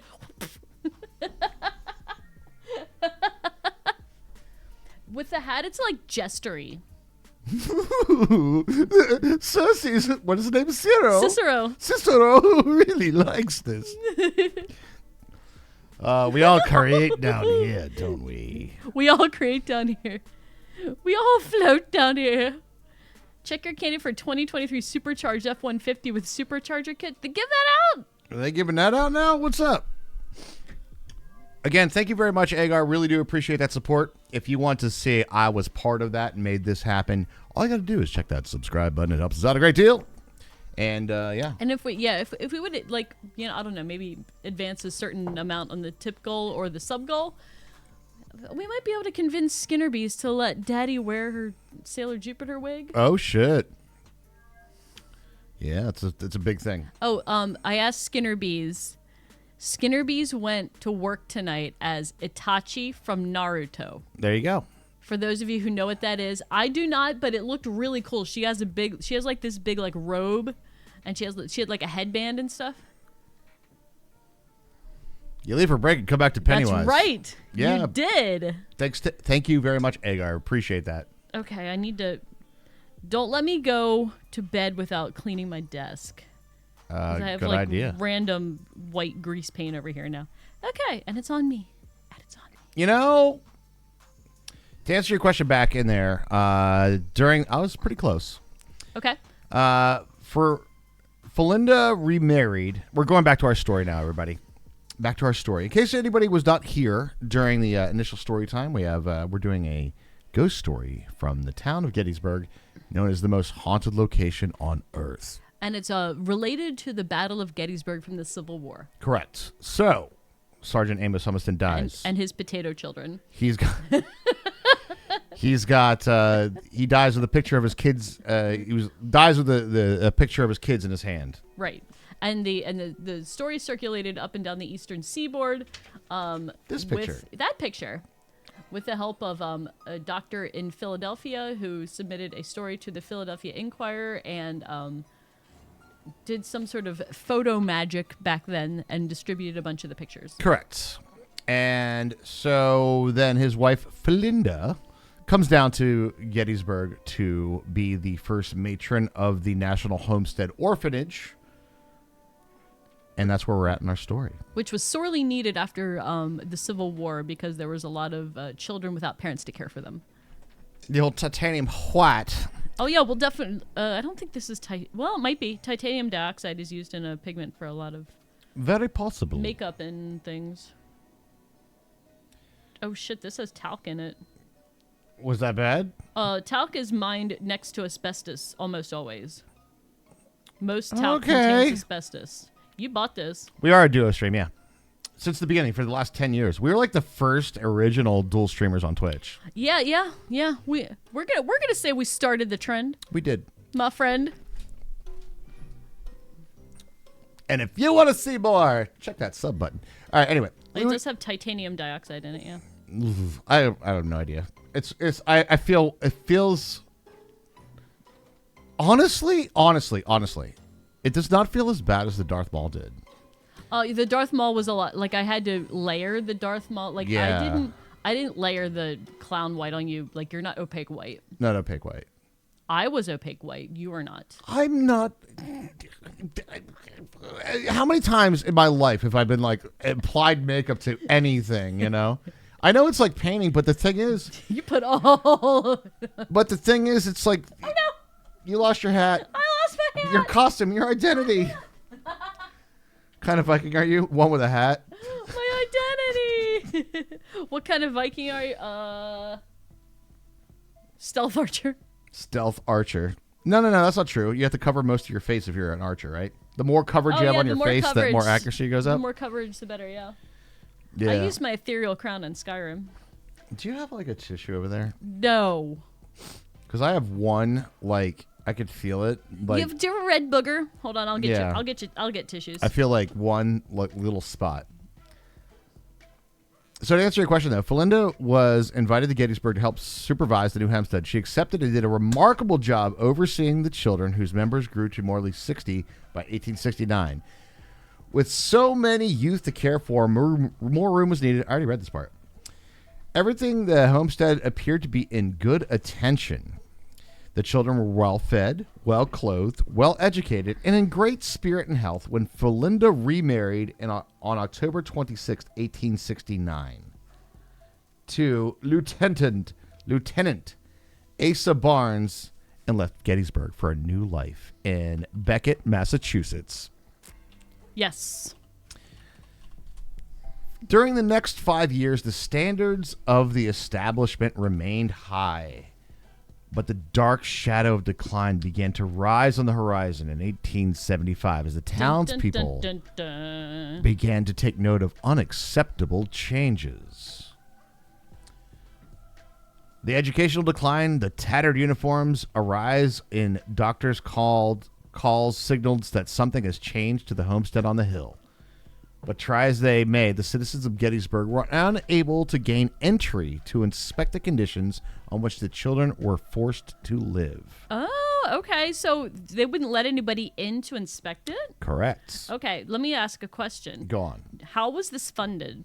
This is an interesting story that you say that. Remember the guy I that... actually don't know that was not a setup question either. Like, I actually don't know the answer. It's actually part of this whole story. So, okay, well... who's the guy that... let me ask you the question so we get back into our characters here. Okay.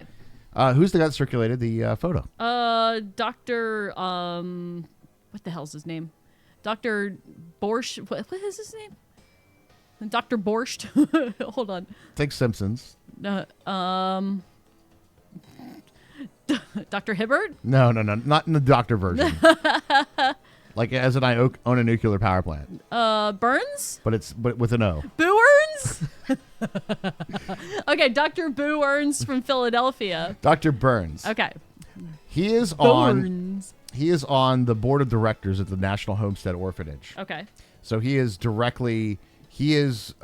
essentially he's gaining income from this. We have a little bit of an entrepreneur here, everybody. Okay, Dr. Mario. I don't think that really answers my question. The question is, how is it funded? How is it funded? Is it funded through taxpayer money? No. Mostly this is funded by generous donations like Agar did to us. Viewers like you? Viewers like you. But it's like the town would fund it. They would do like a portion of like church tidings and stuff like that. All right, so it was partially church funded, and maybe like they had bake sales and stuff like that. Now, let me back up. Let me rephrase that. No, there is like tax money for this. Okay, so it's like a government agency. Yeah. Okay, so it is technically public property then. I don't. Maybe but that's not quite how it works. No, well, it's not how it worked back then. It's how it probably should work. Right? Well, there's a lot of things of how they should work, isn't there? Right. Yeah. Let's be real about that. So yeah. But a lot of the funding, at least for, and again, I don't know how the information of like through the years how it's funded, but I know initially like the funds were actually from a portion of the sales of the photo was how a lot of the funds were initially created for it. Then there was a lot of town donations and individual support. To have this be a thing, because I mean, a lot of people like on its surface, this is like a good service, like no, it is a good service. It is a good service, but as happens when you get a bunch of humans together to do anything. Yeah. So we have the board of directors.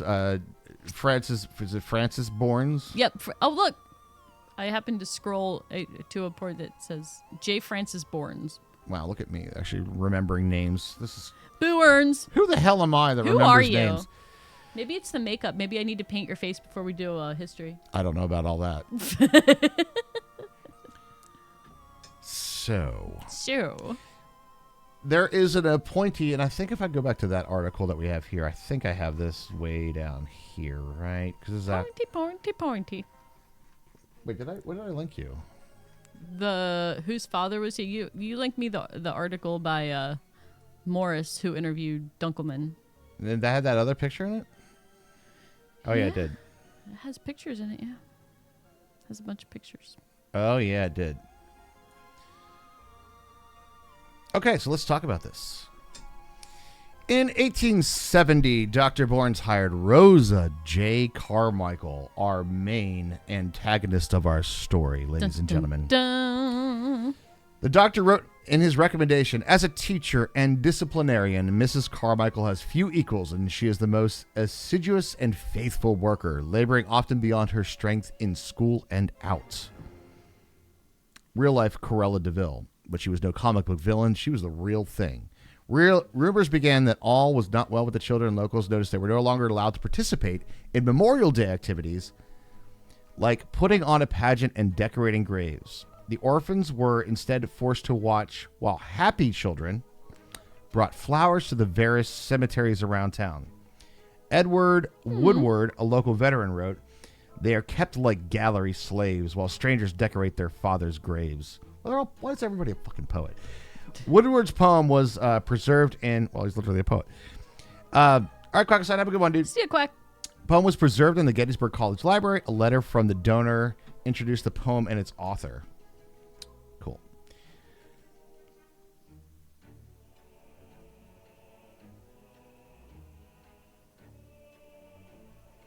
Wow, that's a freaking crazy thing. More stories began to circulate about strange ongoings at the homestead. Little Lizzie Hutchinson and Bella Hunter were forced to wear boys' clothes for more than 2 months as punishment for tearing their dresses. Mrs. Carmichael even conscripted one of the other children to serve as an informant and stooge. John M. Vanderslice, a fucking name. That's a name. Vanderslice. John M. Vanderslice. Good Lord. That's amazing. A Philadelphia investigator, assistant adjutant general, adjutant general of the Department of Pennsylvania, Grand Army of the Republic, reported, "The boys beats and kicks the most cruel manner little children of tender age, and does it with the apparent delight of the matron and her certain approval." So like The Manhattan Vanderslices. Of the Manhattan Vanderslices. That's fantastic. Vanderslice also made his strong opinions about Dr. Bourne's evident. He called the homestead a summer resort of Dr. Bourne's, where he was waited upon by the little inmates whose fathers slept in the adjoining cemetery. Oh, that's gross. That has vibes. That has vibes I do not like. All right, so let's do two things here so you guys can get like a little sense of this. All right, this is Google Maps, and for those of you who have played Skyrim, Rosa Carmichael is the same as Constance Michelle. It's probably based on her, to be fair. I was actually thinking about that. Now I need to know. All right, so this is the Homestead Orphanage right here. You can tell because it has a subway next to it. Of course, this is modern Gettysburg. Oh, this is street that's some sort of like. But that indeed, that right there is the orphanage, and just to give you like where they're talking about, just go. Oh, by the way, that's the fucking cemetery right there. Right. Okay. That is the Soldiers National Cemetery. So it's like, boom, boom. It's right there. So when he's saying next to their father's graves, there's no bullshit. They're like you are right next there. To it. Like right there. I even might have a little, maybe even a little. Right in the backyard for sure. Oh, right in the backyard. I mean, the actual cruelty of not letting these children in particular participate in Memorial Day, like that's a really big fucking deal. Because that would have been the first. That would have been that's like, their dads and shit. The time that they like really get to remember their dads. And we can see all these 1863 motor carriages. This is in a period piece here. See all the horses that had to die to make these motor carriages possible? That's correct.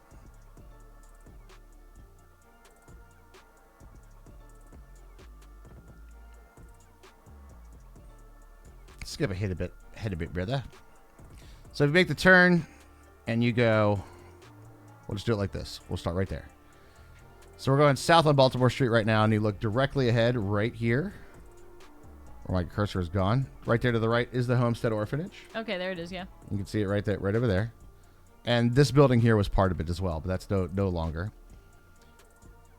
And then the grave is right there to the right. That is the graveyard. Back up. Just to the right. There's the National. You can see the National Cemetery. Is this City Skylines too? It's really realistic, isn't it, City Building? Very realistic. Obviously. So yeah. Literally in their backyard. Also, footage from the Raj Collection. From the Raj Collection. The Raj Collection footage. Back to our story. So we have a new matron. We have a new matron in the house. Not a good one. Rosa Carmichael. And yes. In May 30th, 1876, marked the beginning of the end. The nightmare conditions at the orphanage were finally exposed in a series of newspaper articles. The orphans had been denied food, clothing, and schooling. Not only have they been beaten, but leg irons and hobbling chains were also used. Trigger warning in 3, 2, 1. Actual artifact. This was in the basement of the orphanage. Not great. Not great. Like, hearing the story and seeing it just it's ugh. Yes, it is really, really quite bad. It is. So yeah. So this is like, I mean, you can't. This is one of those stories that. I hope they put that on her. This is it's. Yeah, I know, right?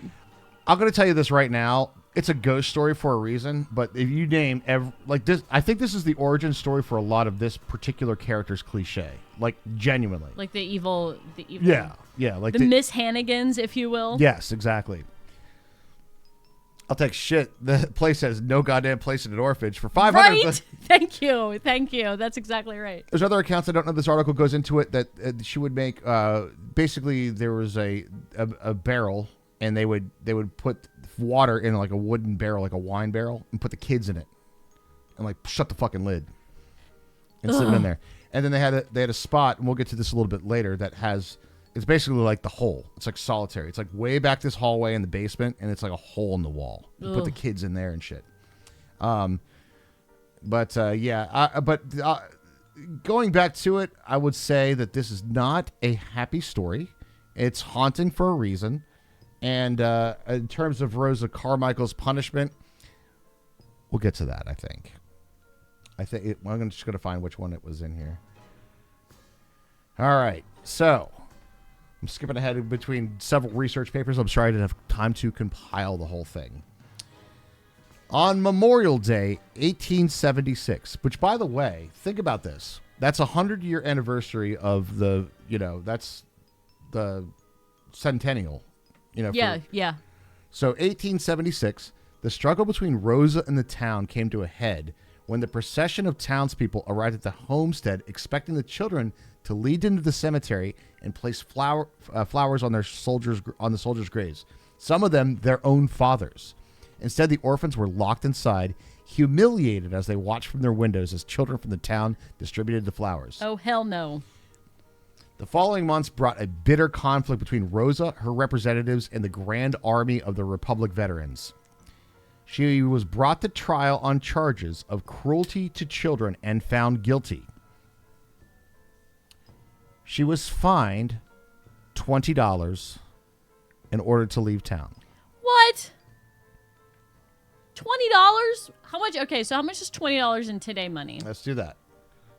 That's not enough either way. No matter what, that is not enough. Ziggy, how much is $20 in 1876 in today money? The official currency of the United States is the United States dollar. Thank you. Let's try it with Google search. I was going for reasons that I have no faith in humanity for $400, right? So, The value of $1876 in the inflation calculator. Okay. Let's see, $20. $575. Jesus Christ. That's extremely that's so low. low. That's like a non-punishment. And ordered to leave town, exiled. I do kind of like this part of the fact, though. It was like a parade of townspeople came to the orphanage. I was gonna mention that too. Okay. Pitchforks in hand. I can't see that happening in today's society. I can't see that. Like these people were all banded together and been like, okay, it's time for the orphans to come out and put flowers on their fathers' graves because we know what they've been through and they need, this day is kind of for them in a way. Yeah. Yeah. And as much for them as it is for anybody else with a family that has lost. But exactly, they're very much part of it, for sure. But the fact that the townspeople, there's an old saying how it takes a village to raise a child. Yes. And I feel like modern society has lost that a bit. I would agree. I feel like our town has it even more than most places. I do feel that, though, like I think it takes different forms.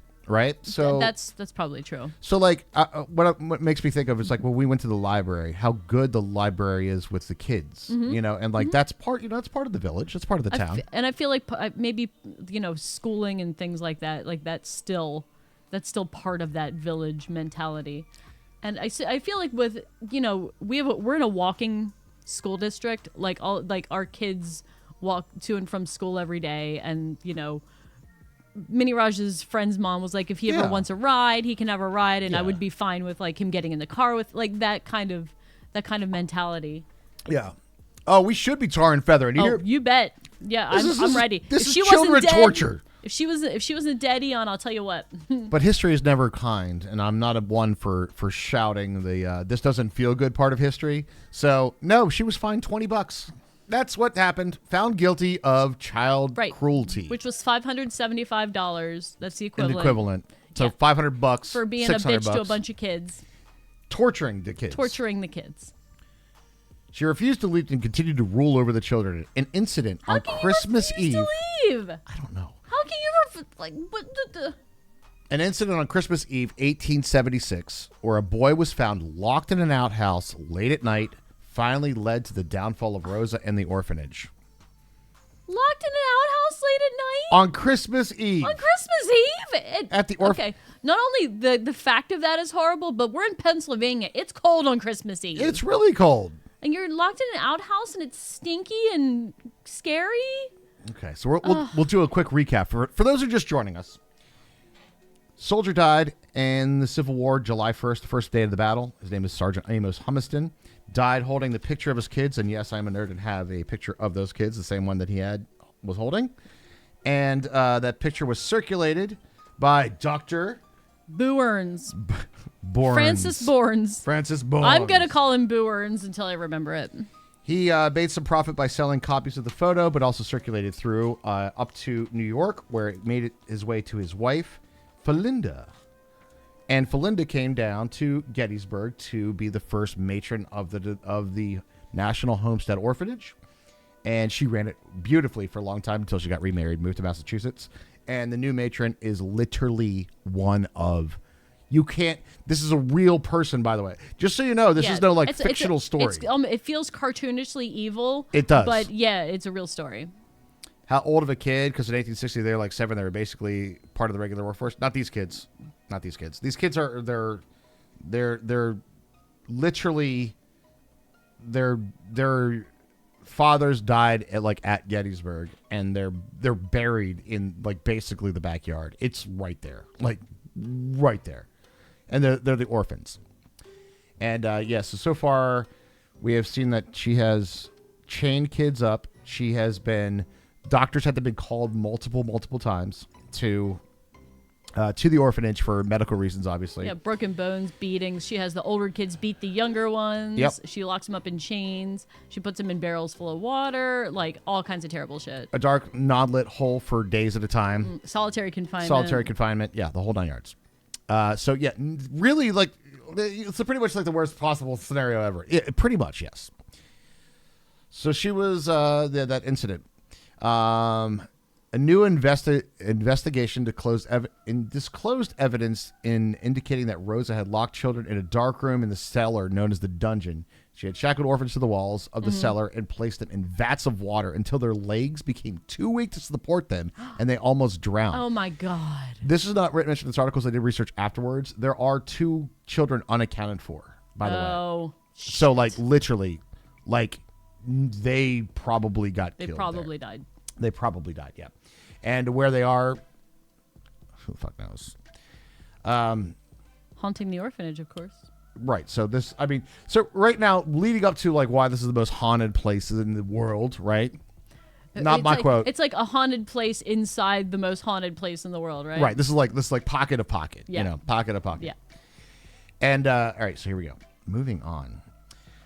She was finally forced... Oh, wait, hold on. Children were missing and never found. Ugh. No charges of murder were ever presented. She was finally forced out of town. Disappearing from recorded history, never to be heard from again. I did look into this, and I am pretty sure she changed her name. And went to New York to be Miss Hannigan. Maybe. So I think that they're gone, and I think that this was damning enough that you're like, yeah, It was a big enough story that she had to change her name. So Yeah. damn you, Rosa. Fuck you, Rosa Carmichael. Pretty much, yeah. Pretty much. So did the orphanage keep going after she left? Let's go. Dissipating from court history, never be heard from again. The damage, however, was done. The finances were all but gone. The great experiment was in debt, leaving no option to close the doors forever. The remaining children were either sent to other facilities or taken in by Gettysburg residents. It takes town. So some people just were basically adopted some of the kids. Yeah. You know, that's that part of it. There's a light. There's a good light in the story. Yeah. So there you go. What began as a most charitable, heartfelt endeavor 11 years earlier was over. Due to its ending, the homestead eventually faded away from the history of Gettysburg, and the vast majority of its visitors over the past 150 years passed by the old building, never knowing its historical significance. In 1957, by the way, let's back up there a little bit, because there's like a sidebar story if you read between the lines here. This place has been funded, right? It's getting money, but the kids don't have any food. Oh, the yeah. kids don't have any clothes. Where'd all the money go? And they're broke. Mm-hmm. We have a guy that founded this orphanage, is on the board of directors, that started this entire story by making a horrific story of a dying father and his family a profitable experience for himself. Mr. Bourns. Mr. Bourns. So who's the real villain here? Is it Rosa Carmichael, who tortured the kid, or is it Bourns that like facilitated it and basically sucked all the money out of the orphanage? I'm gonna go with there's two villains here. There's two villains in this That's story. my vote. So here we go. Off to this. All right. In 1957, a TV personality, Cliff Arquette, really? All right, I didn't know that one. Purchased the original structure and brought to light the significance of the building. Years later, in a 1993 book, One Soldier's Legacy, written by two local women, Mary Ruth Collins and Cindy A. Stauffer, detailed the story from the death of Sergeant Amos Humiston to its sad demise and up to current times. These two women, along with Mr. Arquette, need to be recognized for their efforts to bring the homestead history from the shadows to the light where good times need to shine.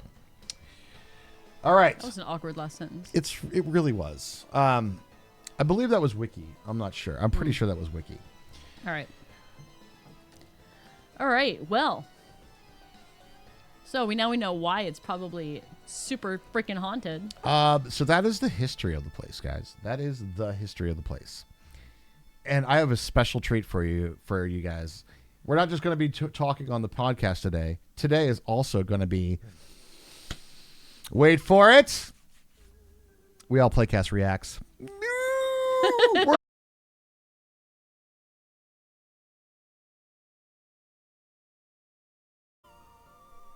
Oh, God. Reconnection successful. All right, we're good. Are we good? We're good. Okay. We're back. Okay. So I don't know what part where we dropped out there. Oh, no. I know, right? I think we're back. Oh, no. I think Panic we're back. basket. Panic basket. Are we good? Should be good. Welcome back. Okay. All right. All right, so we're having a very special thing today. Number one, the reason I look like this, by the way, is on the back of one person. Agar did this. Mr. Agar. We were going to say 50 subs if we got there, or the equivalent in tips, and he did the equivalent in tips. So He sure did. And we appreciate it. Y'all get a big thank you to Agar, single-handedly doing that. And also my lovely face painting abilities. Hermie did a great job. Take a look at Hermie, ladies and gentlemen, on makeup and costuming. I have a funny hat. And so, but going forward, we have a special treat for you tonight, because not only is this a ghost story that's here, we are going to do a little thing known as We All Playcast Reacts. He hung us. You were talking special treats. Yeah, I was.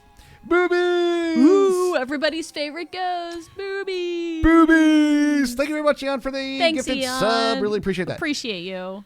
All right. Yeah, if you want to be like, I helped make that happen, that's all you got to do. Give us some subs, sub yourself to the tips, and be like, yeah, I made that happen too. You could be part of the experience.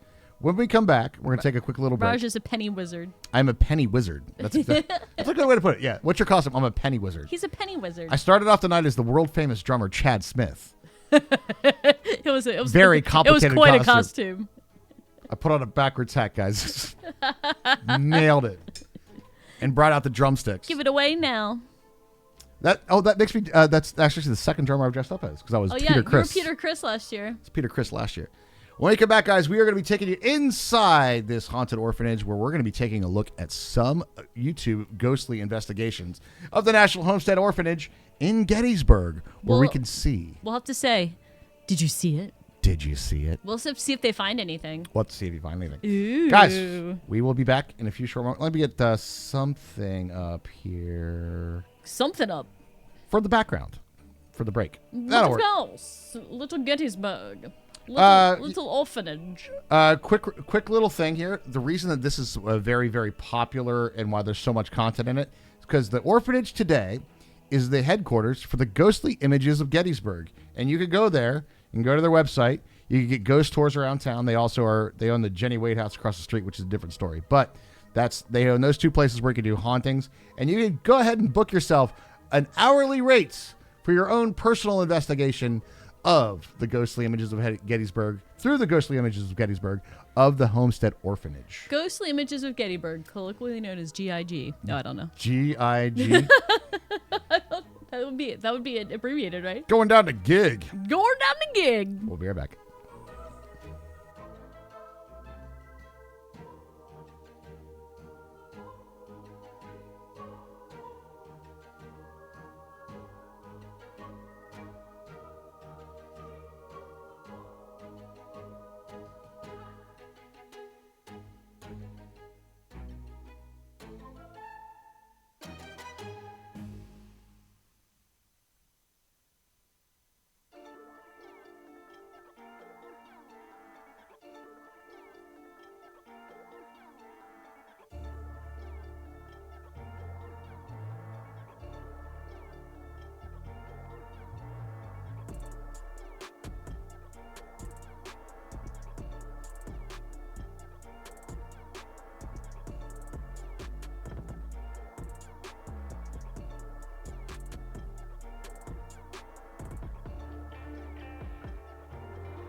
And we're back, everybody. We Thank you are so much for back. hanging out with us tonight. I hope you guys are having a fantastic Halloween. Oh, I didn't put my hat back on. You gotta be Penny Wizard. I gotta be Penny Wizard. That's my costume. Penny Wizard. Penny Wizard. Oh, I gotta put mine on too. I'm Random Viking. You are Viking extraordinaire. I see that your hat is quite erect. How are you? Oh. No, Perfect. It's still erect. you put the ring on. Oh man. I gotta say, props to the spooky playlist. Yeah, actually, good spooky tunes for sure. Yeah, good spooky tunes. So we're gonna do a little bit of a react video, guys. Now we are gonna do Raj and Herman react. We're going to dive into the orphanage. We're gonna go along with a few folks here.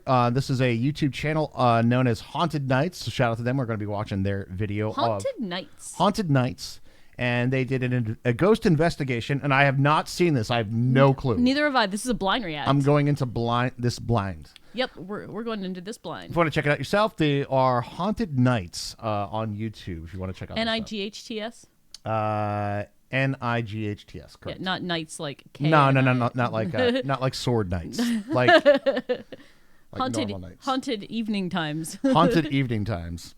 So this is Haunted Orphanage. All right, Evil excellent. speaks. Oh my God, did they actually get something? That'd be freaking amazing. I can't wait. All right, so we're gonna go into the house. Happened to the children that were here. Yeah. All right, so let's take a look at this. Right. You guys can hear it, okay? I hope that the music is okay on my end. Suddenly push Like on the door. Yeah, like the door handle. Yeah. You want to come up and talk to me? Can you set off this device? Ooh, ghost investigation time. Let's go. 4 kids. No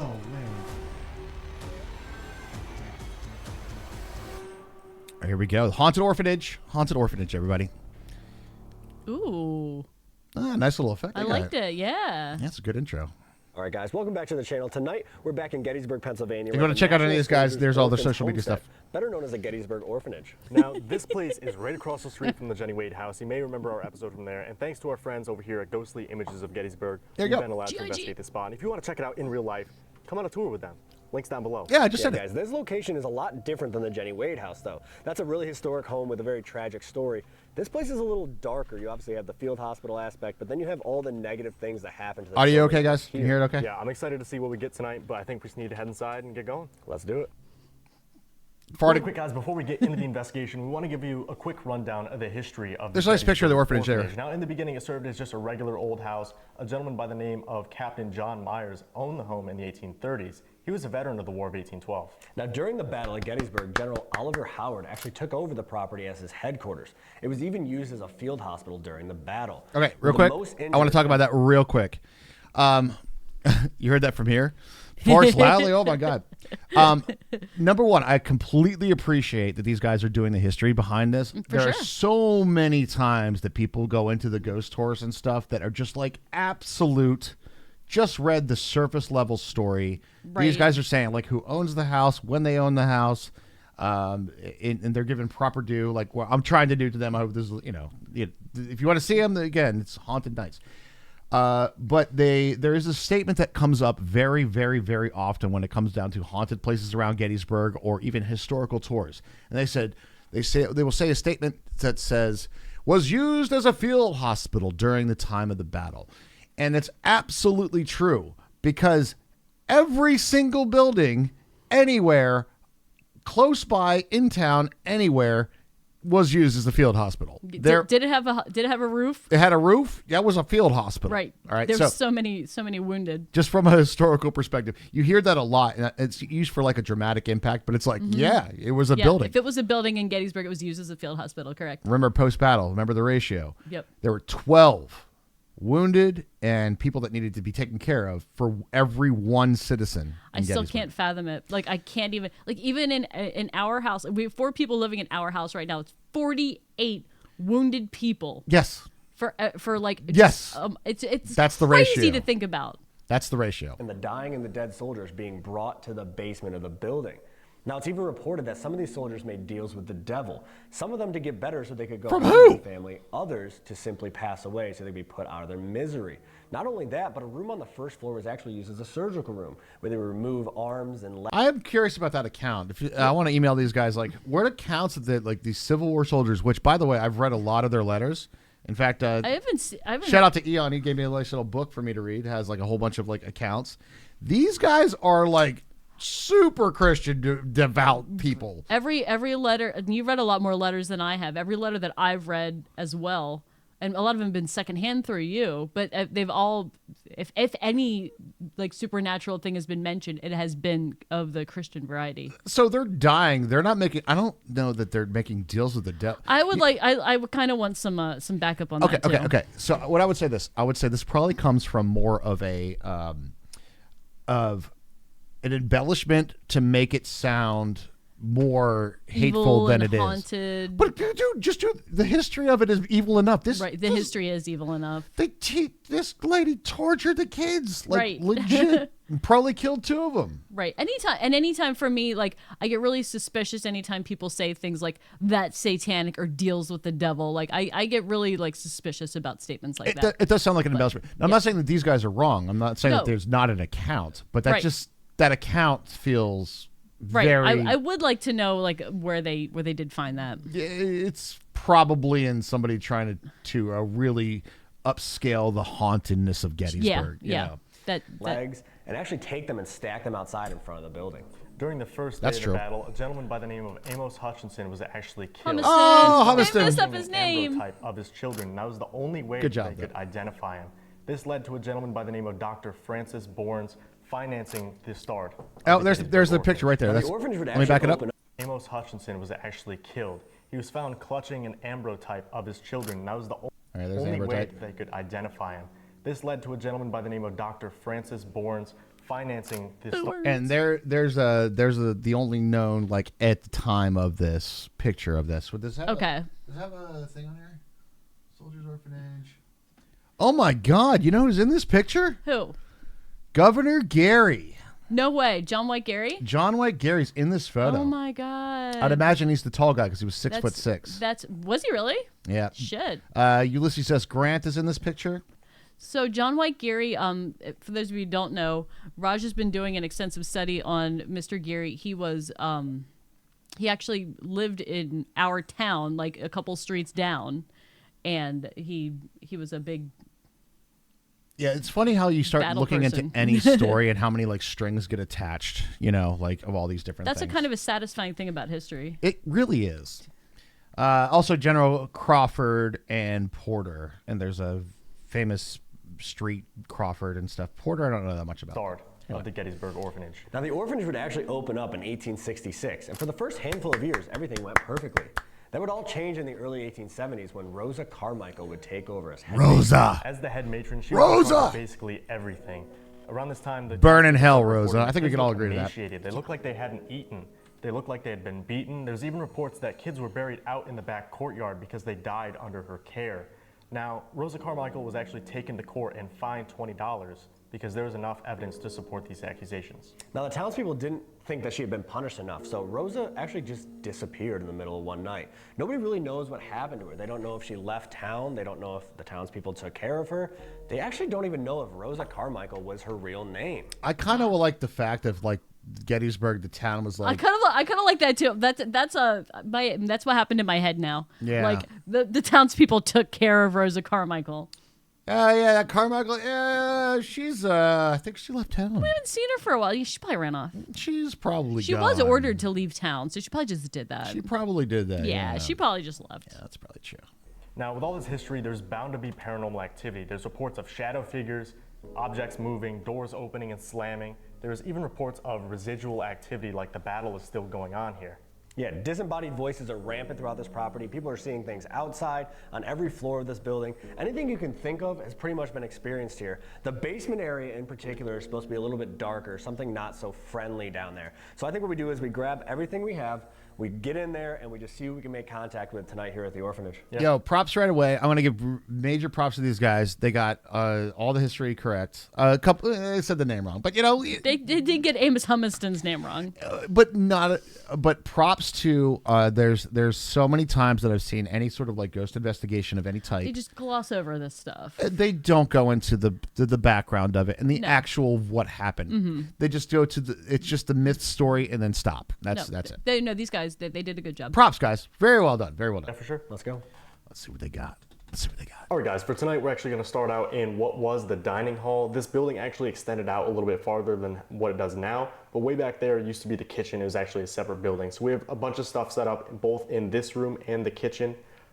We have REM pods, Mel meters. We have the rope light set up in the kitchen area, and we also have the DR60s. We want to do some EVPs in here. See what's going on in the dining hall. This area is super weird. They have a lot of strange activity in here, from the shadow figures, the footsteps, doors opening and closing.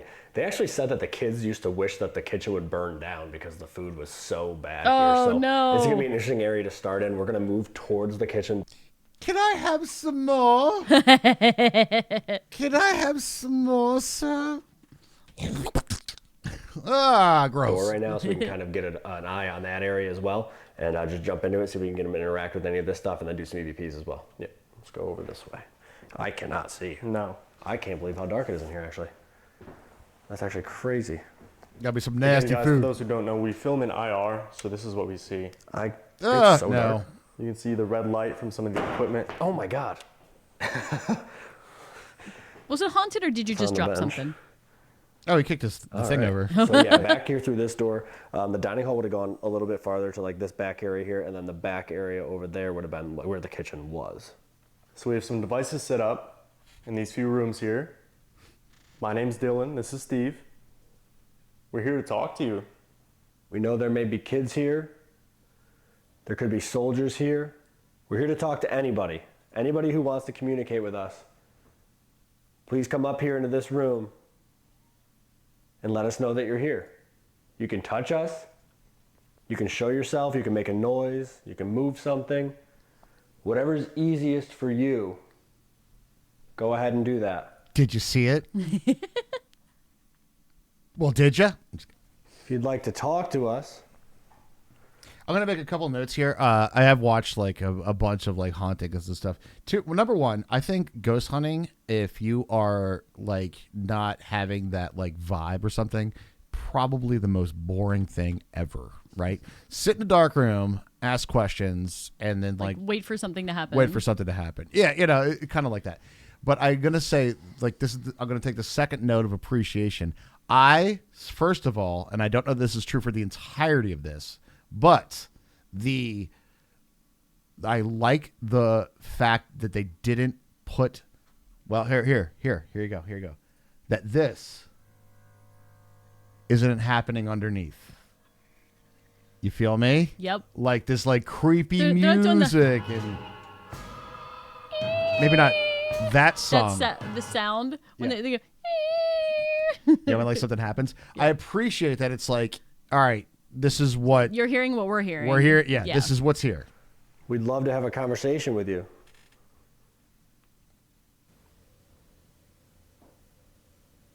It was in here somewhere. I don't know what that was. Unexplained It knock. was in here somewhere. Did you I don't hear know it? what that Nope. was. It's very faint. It Just was like, in here somewhere. I don't know what that was. It almost sounded like a footstep or like Yeah. a knock. I can't tell where that was though. What did No, that's this going one over on. here? Yep. Oh, that's their Very little. good. Can you make that light up? We could play a little game. It's interesting though, because we heard that like knock or that footstep, and then that goes off for the first time. Yeah. Was that you? Did we hear you? this is so difficult to like quantitatively talk about, though. It's going ding ding ding. Let me ask Kermit, the scientist. What do you think about the scientific readings of what they do for ghost hunting? It's all based on like EMP, right? They do a few things. They have EVP, which is electronic voice phenomenon, so they record things that they didn't hear. They do the EMF, which is electromagnetic field Yeah, detectors. And then they have like I think there's something called the REM pod that they do. But isn't it all based on electronic signals, though? I would say for the most part, yeah. And then they do the well, if you ever play Phasmo, right? Yeah. They have the spirit boxes which scan radio waves very quickly. I think it's really easy to hear things in random radio waves. I would say is that the audio equivalent of seeing faces and stuff? I think a lot of times, and I'm gonna go further than this and go with the Mandela effect. Our brains are like autocomplete things. Like our brains, especially if you're in a ghost hunting situation, you're like, your goal is to hear something that indicates that you've seen a ghost or heard a ghost. And like you hear like a bunch of random sounds, I think your brain is likely to like interpret that into, I heard this say something. Right, I completely agree. So, and I think that electromagnetic field, like it's really hard to like. So let me counter ask a question to that then too. Given that's the case, then that you're like our brain autocompletes. So somebody's on a ghost hunt and they're looking for this. They are looking for it. So they're bound to find it. Right, so you're saying that. So would you say the most compelling evidence for you would be somebody that's not looking for it and catches something? I would say I'd be more likely to suspect that something was actually going on if it was somebody who wasn't looking for it. It just randomly happened to somebody that wasn't looking for it. Correct. If you remember, like I'm gonna go across the country now to the Skinwalker Ranch. Okay. Yeah. Most of the phenomena that appeared to like the first family who was living at the ranch, they weren't just trying to live their lives. And they were like, this thing is bugging me. I'm fucking tired of it. Like these stupid like orbs keep appearing and all this bullshit. And I just wanted to leave me alone. Like they didn't want any of it. And it kept appearing to them. And I'm more likely to believe that those guys had an experience rather than the people who bought the ranch later with the intent to goal find of finding what the hell was up at Skinwalker Ranch. It was a little weird, that dude that got like radioactively, like he opened up that thing and got like radiation poisoning. Yeah. There was some shit at Skinwalker. I don't know what it was, but there was some shit. I don't know if that's evidence of aliens or anything, but right, there was something going on. You got some radioactive poisoning from something. Confirmation bias in a way, exactly. Are you a child? Yep. Can you go back up to that device and do whatever you were just doing? Did you hear that? That wasn't you? No. Can you hear it? That's why I thought it was behind me. Yeah. Did you hear If you're out in the other room, out near the kitchen, feel free to join us. There's like a tab. Over there? Yeah. There's like a tab. I heard that one. Over there? Yeah. There's like a tab. Over there? Yeah. Like someone sitting down at one of the tables or something. Do you want to talk about Miss Carmichael? We heard she was pretty awful. Oh, What she did to you it's really small. is wrong. Sorry you had to go through that if you were here for that. Do some EVPs. Yeah. See if we can talk. I'm gonna go stand by the door to the kitchen. Okay. If I can see. Yeah, I think that's better. That's what Shannon. That's what we were saying too. Do a Like, quiet one first. if we had that invisibility anything to power, say. Yeah. Raj was like, All right, Zach so we have Bagans these is getting devices in our pantsed. hands right here. Thank you. They're not gonna hurt you. They're just gonna allow us to hear you. There you go. That's better.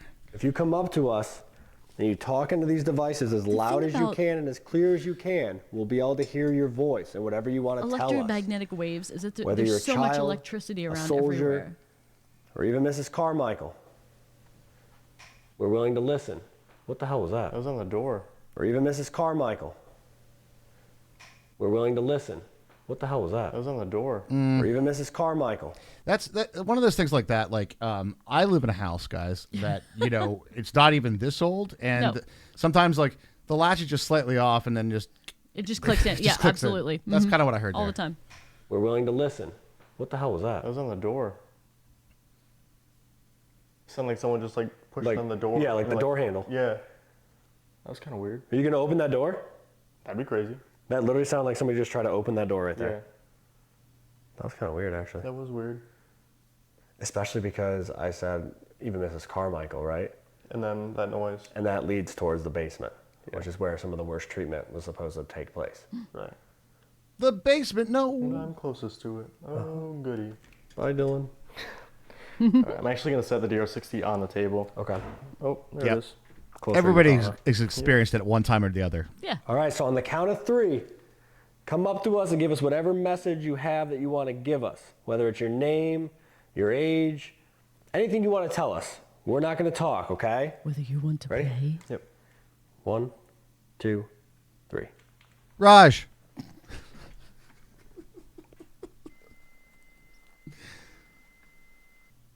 One, 2, 3. Ready? Yeah. Ever hear about Sure, dog? the bench again. At one point, it sounded like there was a bunch of like shuffling in the hallway. All right, ready? Yep. Put it back. There it is. Yes. Woo!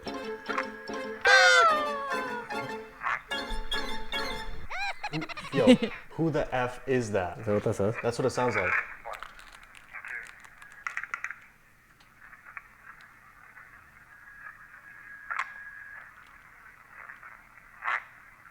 It literally sounds like it says, who the F is Yeah. that? It doesn't. All right. Notes. I don't know if you're with me on this or not, but I genuinely hate it when they put what they think it sounds like Yep. on text on the screen, because it's been proven time and time again that once you could listen to something and then you say this is what they're saying and you can never unhear it. Yep.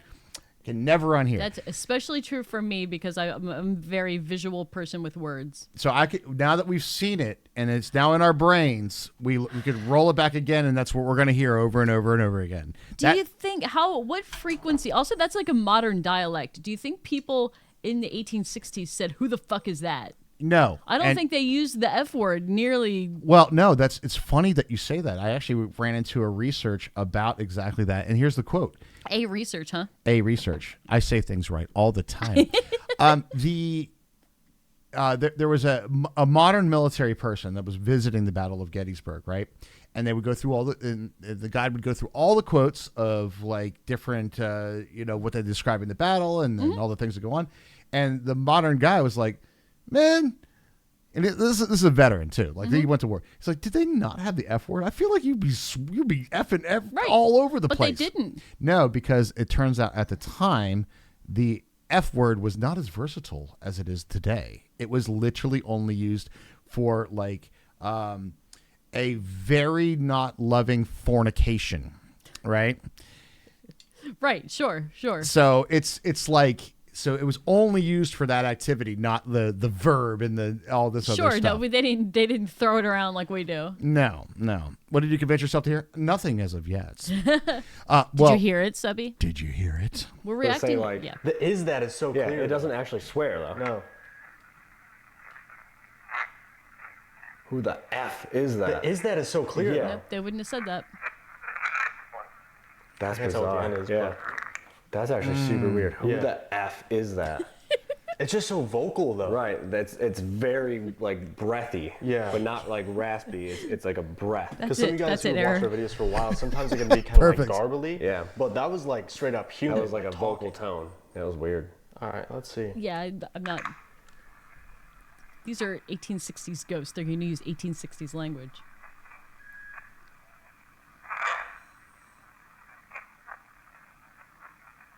See, I don't hear it now that I'm. Play that back. What? Play that back.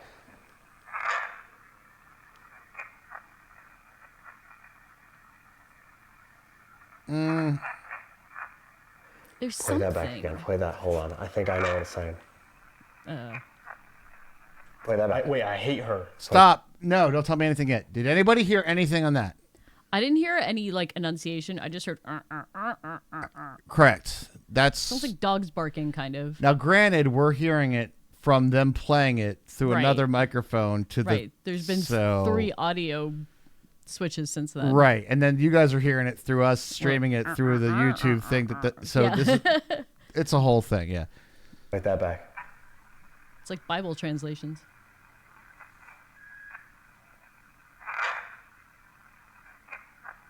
Hate her. Nah, I don't know.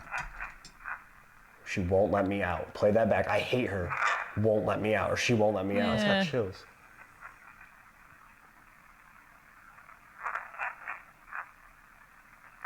I don't hear any enunciation at all. Yep. That's crazy. That literally sounds like it Villagers. says, I hate her, and then like she won't let me out. That's so sad, though. That could be anybody though. That Yeah. could be people that she locked in the outside outhouses. That could be people she locked up in the basement, which we'll talk. So quick note, I talked about this a while back when we listed the Crater Lake, Oregon stuff, right? So there's a lot of like, do you believe in ghosts? That's a lot of the questions. Like, are you into that? What I believe in is people's experiences, and if you experience something, and I can never say you didn't experience that. Sure. That's not the convincing that we're doing. Right. So I'm choosing to define like a haunted location is a place where somebody experienced something. Sure. So whether that is like true for that's a supernatural entity, whatever we were never going to get to a definitive agreeable science on it anyway. So I'm saying, okay, you experienced something that was a haunting. Right. And it becomes a haunted place if multiple people have experienced something there. Right. And so that's how I choose to just define the thing rather Sure. than to try to bang your head around when the we rest get of down it. there, but like Yeah. she did terrible things to these kids. Yeah. I hate her. She won't let me out. And that was the only thing they could prove against her in court. There was Yeah. a kid named Georgie London. He was locked in an outhouse outside, and people heard him screaming and crying. He was like 6 years old. Yeah, and Oh they my asked God. her. These neighbors found him. Yeah. And they said, "Hey, where's your home? What happened? Where do you have to go?" And he said, "I can't leave until Miss Rosa says I can." Oh, it's got chills, And they dude. said, "No, Yeah, you that's know, fucking terrible. we're bringing you home." And he went to their house and he started talking, and that's how they started putting this case together against her. And she got fined $20. It was which just like is that a lady lot, in like, Utah. It was substantial for that time, Back then. but that's nothing. Lady in Utah? Oh, that's a whole. It's a whole other thing. Yeah, that's a whole other thing. They just. Props, guys, though. I will say that. Props. Props to for the what she history. did to these kids. I hate her. She won't let me out. That's crazy. That's absolutely nuts. That's nuts. I think we do another. We ask a couple questions. Yeah. And we see what we can get that time. Yeah, absolutely. All right, I'm going to scan ahead a little bit. I want to get down to like the basement stuff. Yeah. I hope they kind of do like a recap of this. Big thumbs up. Okay. Oh, good. It reminds me, guys. So they have this little plug that they're trying to have you, get so many likes and they'll go do another thing. Guys, if you sub to the channel, we can keep bringing all this content to you. It's absolutely amazing. It helps us out. And you could say that you were part of making my face look like this. Penny Raj, the Penny Wizard. Because as of right now, we got Blake J with 1, we got Eon with 1, and everything else is on the back of Agar for this masterful makeup artist entertainment. Penny Raj, the Penny Wizard. As of right now, I'm going to officially say that this is officially Agar sponsored. All right, that's what Yeah. it is, Yeah. and that's this, by the way. Raj is Pennywise. There you go. Back to the investigation. So they're going down in the basement, and all right. So a couple things about this stuff. You're going to look down into it. I have looked into the history. I don't know if these guys go into it at all, but they do have props there. They're not the original Okay. stuff. I was going to ask that because I see some chains hanging. There's right chains on the there. wall. They're props, not originals. They're props, not originals. This is the ghostly images of Gettysburg. You can buy hourly rates of tours for yourself to do your own ghost investigations. Yes. And you could take a tour of this as well as the Jenny Wade house if you was so inclined. In fact, I'd imagine tonight is probably a very busy night for that. I bet Gettysburg is crawling. So I think these guys are doing something called the Estes method. And let me ask Carmi what you think of this. The Estes method that they're working on here is that they're doing the radio scan frequencies. Like they go through. Yeah. I'm aware of what that sounds like. But the Estes method, which I actually find to be a little bit, there's some validity to it. One person has the noise canceling headphones on. listening to that static noise, okay, and is blindfolded. The other person is asking questions and trying to do the interaction. So the person listening for the thing doesn't know what questions They have being no idea what asked. questions are being asked. They're not being led. Correct. So But- they're not being led at all to a Okay. conclusion. Okay. So I think that's what they're doing here. Excavated this part back here. An original piece to the building from the early to mid 1800s. So we're gonna do an Estes right here in the middle of it all, see if we can get anything to communicate with us about that. We have the rope light going up the stairs. We have the REM pod over here on the barrel. A couple other things set up throughout the room. We have the music box in the back. So we're gonna do an Estes, see what we can get during that. And if we can, if we have to after, we'll break out the DR60s as well and do some more EVPs. But I'm gonna get started. I'm gonna put these headphones on. I'm gonna go under and just see what we can get down here. Yeah, see what we get. All right. So yeah, we have some cat balls set up right over here. They have some trigger objects down here, some toys, because again, kids were actually chained up down here reportedly, which is insane to think about. And the story goes that Rosa Carmichael actually excavated this part back here. She would send the youngest children back here into what they Let me back up just real quick here. Just to kind of, like, you have to remember that what you're walking into is literally set up. That's the headquarters of, like, the haunted stuff in Gettysburg. Yeah. So this is set up as, like, and Gettysburg in general is a tourist area. Yeah. So this is Extremely. set up for touristy ghost stuff. Yep. 100%. Yep. They have tours down there that you could take that have people in, that you could take a tour that somebody dresses up as, Rosa Carmichael, and she will like try to scare you and play the character and the Jesus. the whole and nine the yards. story goes that But- Rosa Carmichael actually, Where's that which real is quick? insane to think. More EVPs, but Just pass right there. So right there on the right, they have a giant picture of the orphanage outside. Okay. So just to kind of I give would you, also like to like this. This is a long way back, but the picture of what the orphanage actually was versus the one that they wanted to build. oh yeah, That occurred to me a little bit ago. I was like, this is a tiny little building. That's the one they wanted to build. That's the one they wanted to build, Where'd yeah. all that money go, Mr. Booerns, huh? that's right. Where did it go, Borns? That was the That was the proposed. proposed orphanage. and then it was site. like one of those little wings that got built. well, not true. They had that. They did expand it to the house next to it, and then like another thing. Okay. So- it wasn't that, though. No, it definitely wasn't. It this. wasn't that. There- Okay. It wasn't. It wasn't like the. It was. There was not really that much construction. I think they might have built the house next to it, but yeah. Anyway, yeah, not a lot. Yeah, okay. Not this. Back to the. She would let's get send the investigating. youngest children back here into what they called the pit. It's 4 feet tall, 8 feet wide. I mean, just looking at it, I have to crouch walking down there. I can't imagine what it was like to live down here, and the abuse that they had to survive through. It's unimaginable. But rope light going back up the stairs that we just came down. Just leave me alone. REM pod over there on one of the barrels. like And a then sleep Steve's going to mask. repeat whatever he hears. Looks like he's under now through the spirit box. Can you say hello to us? My name's scary. Scary. Are we scary? I'm sorry. My name's Dylan. This is Steve. We just want to talk to you a little bit. Want to be your friends. Are you one of the kids that was locked up down here by Rosa? Hidden. Hidden. Ooh. You were hidden from the world?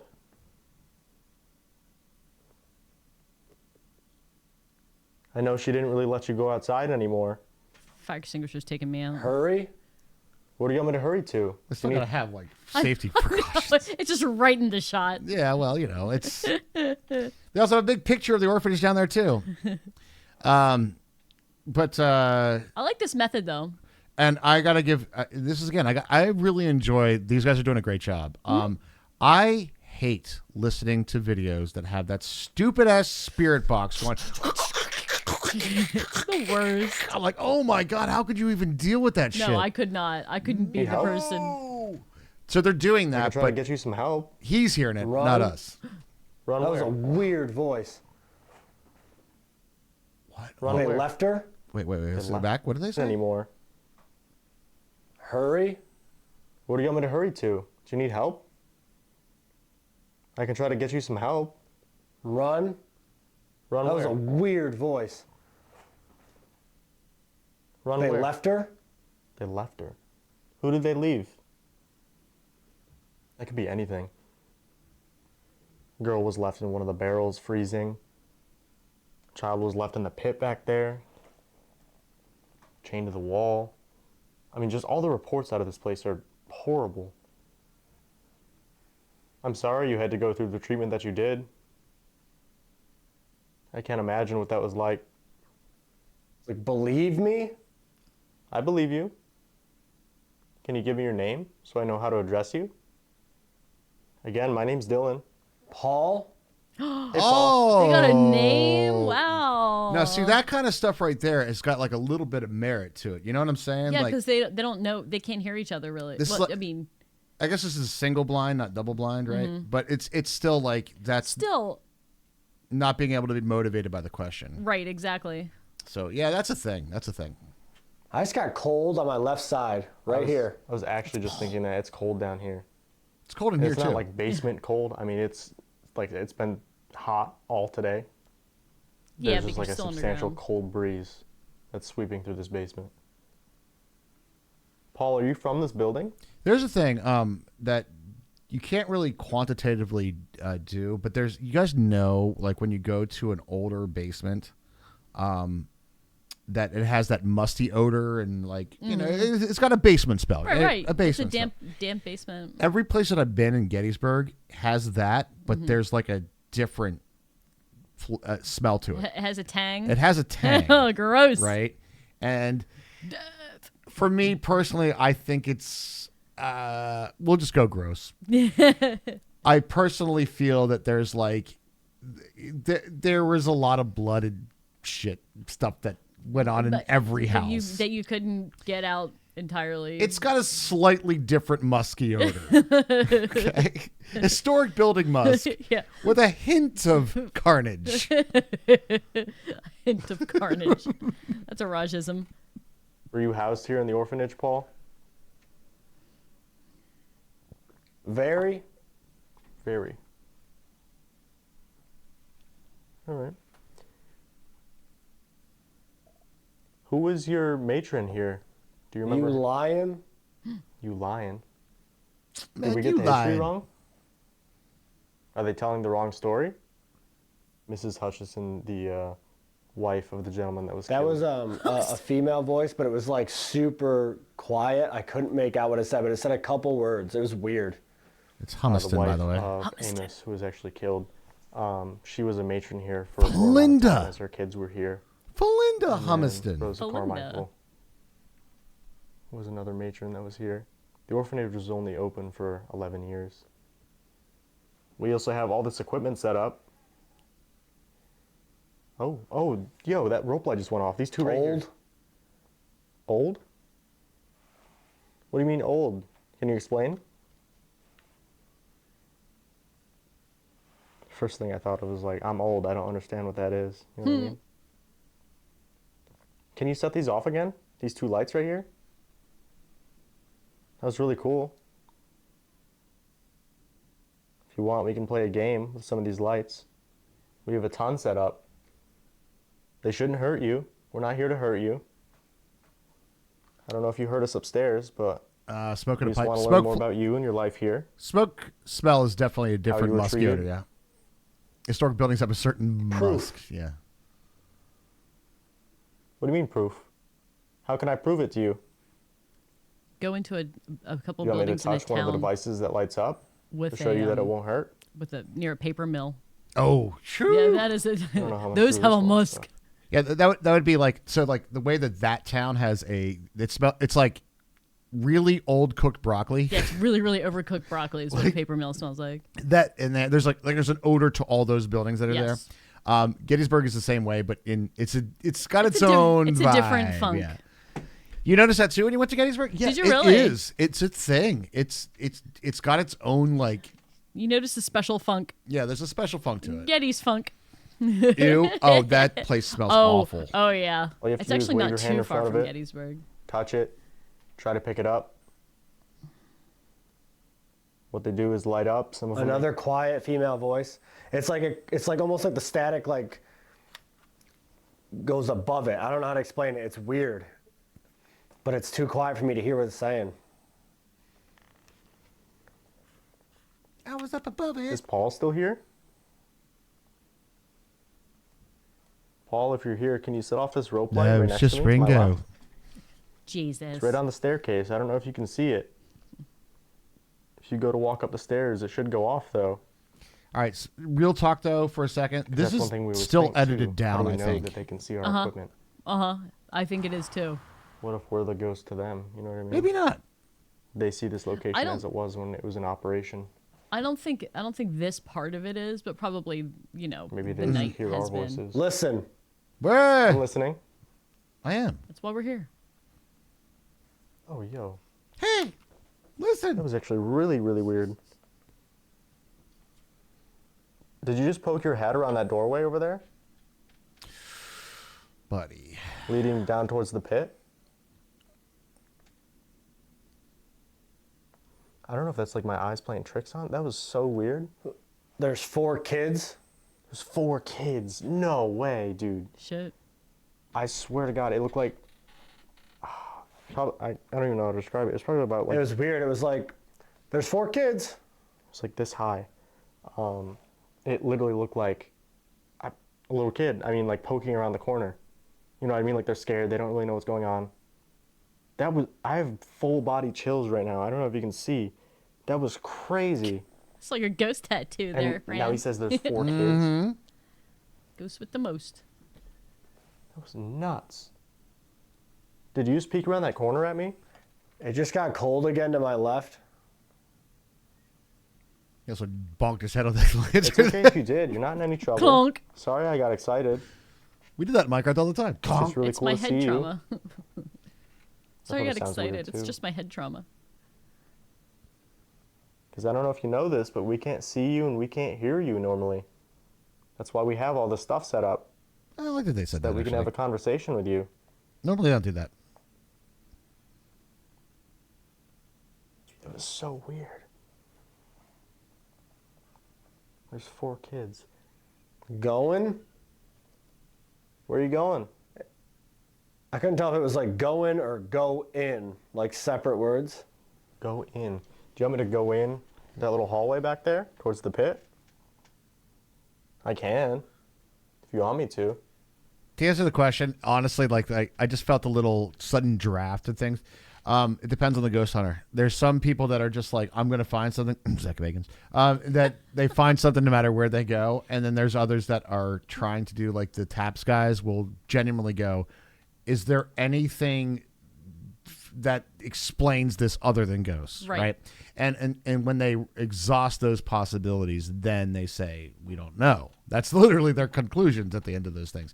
So it really depends on, well, the hunters. That's what gives them so much more credibility to me. Yeah. They yeah. try to find any reason, not just the ghost reason. Correct. If you Yeah. don't Yeah. want me to, that's fine too. And there's certainly That is. was weird. The only way I can describe that, it sounded like somebody like got punched in the gut. It was like I don't even know how to describe it. It was literally like somebody like winced like they got hit. I said it before. I hate the little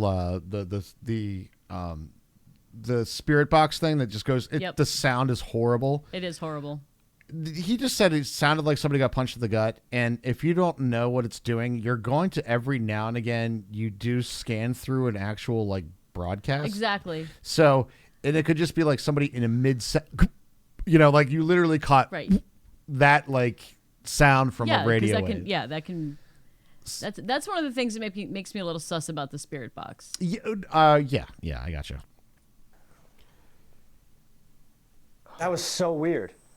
So one thing about Rosa Carmichael, it said that she actually had enforcers, like older kids who would keep the younger kids in line. Again, shout out to these guys Because for the kids here actually were doing the anywhere from history of the 5 and place. Yep, 16. they did.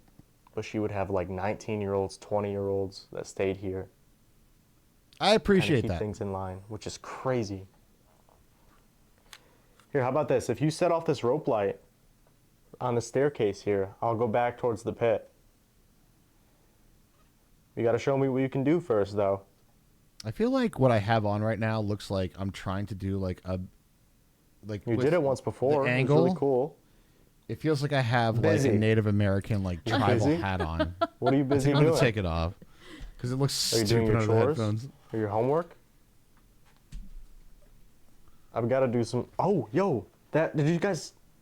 Well, I mean, obviously you guys saw that. I just recorded it, but that was crazy. Thank you so much. There we go. I really regret saying that. Now you got to go back to the pit. Exactly. Here I Ermac. come. Oh my no. God. Oh, that was weird. No, you said stop as that. I stood You up. stop that.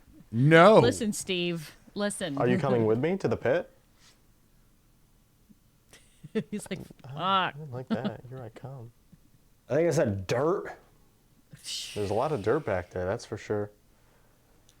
That was cool though. Damn. I guarantee you, this was Dude, a that dirt basement. Hallway sketches me out. Oh, this is like It sounded like a right. woman just yelled here. if there is definitely like we talk about like the story of like Rosa Carmichael and all this stuff, like she is the real life villain. Like you couldn't people have like probably used that as inspiration for villainous absolutely. characters. But if that is the quintessential like villain, this hallway is the quintessential like don't go in there. Look, Yeah. look at that shit. It's an old Right? this is an old like stone basement with like a little hole cut out and a wooden door in front of I it. don't It's even. like Is it still a dirt floor? in there. Yeah. Well, let's see if we can tell. I don't know. Here. Here. Maybe. There's so many See people. me? Wow. I think I saw you earlier. I can't see you right now. Where are you? After? I'll see you after. That is quintessentially creepy Yeah. ass. Yeah. A little bit later. It we're does gonna get worse, split up. though. We're gonna be alone. Like down there, to the left, there's a hole. We're just gonna see you when we're alone. We got ourselves a Dimension Dude Raiders. Let's come on in. Dude, thank you very much for the raid. Appreciate it. What were you playing tonight? Dude, thank you very much for the raid. What's up, dude? Hi, Dimension Dude. Hello, Dimension Dude. It's a rare. It's great to see you on a raid. I know that a lot of times we raid you. So are we on late? A little bit, A little bit. but we're doing ghost stories tonight. Oh, Little Nightmares. Little Nightmares 2 is awesome. I remember when Raj played it. Such a good game. Hello, April Dawn. What up, April Dawn? How are you? So for those of you who are just joining us, we are doing ghost stories. We did a whole background of the history of this whole thing of the Homestead Orphanage in Gettysburg, Pennsylvania, and the history of why this place existed. Real quick synopsis. A soldier died on the first day of battle in Gettysburg, holding the picture of his 3 kids in an ambrotype. It was then circulated and found out to be a guy named Sergeant Amos Humiston. And his wife came down, and she was the first matron of an orphanage. She got remarried, and she moved off to Boston, and the next matron was horrible to the children. Yeah, the kids in the orphanage. So it's Full-on torture. full-on torture, and apparently it's one of the most haunted places in Gettysburg, which is one of the most haunted places in the world. So it's a haunting within a haunting, and then we're reacting to these guys, the Haunted Knights. These guys are doing a ghost investigation Of the orphanage. of the orphanage. And we're in the basement right now. We so, are in the basement where a lot of the torture happened. So just trigger warning for some people, guys. This is that they're investigating a place where in real life, in real history, real documentation, real prosecution, everything, this lady was torturing kids, like legit. Yeah. So she could burn in hell. But let's continue with our. I hope that catches everybody. And we're doing a ghost investigation. Oh, roleplay just went off again. Damn. So one of us is gonna see you when we're alone. What does it look like when it goes off? I don't. I keep missing it. Well, Wish no- I gotten that on camera. That's so cool. Sure. Sure. Okay. That sounded like a guy. Hopefully Steve does, not me, but thank you. We appreciate that. We understand it takes a lot of energy. It's probably very difficult to interact with us, but we appreciate you doing so. Does it make you more comfortable that I'm in the Army? I'm part of the force that replaced the Union Army after the Civil War. I was wondering where he was going with that. Don't Nope. Don't. fall. Don't fall. Oh. Wow. What do you mean don't fall? Going back into that hallway towards the pit? It's good for the ghost to give him a little safety warning. I know. Feels like a little I step don't up. think so. Just want to let y'all know, as you come in here, as you were getting the ghost investigation, there's a little bit of a lip. I want to make sure that we don't have any trips here. We don't want any injuries today on the ghost investigation. Thank you very much for moving on. This way to the cafeteria.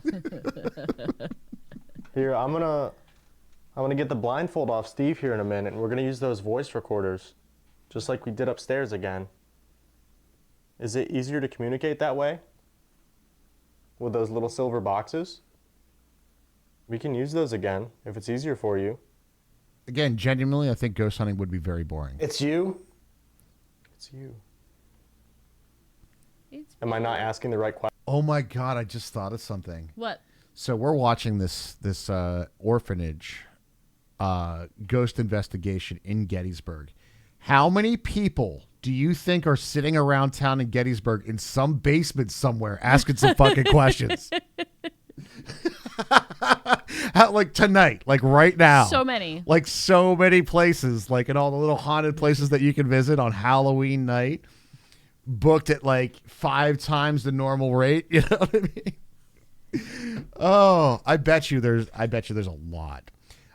It's so prevalent down there that I was watching a historic, a guide go through a spot, and in the back they're like, well, we'll just wait for this seance or whatever the hell they're doing back here to move on. Before we Hold on.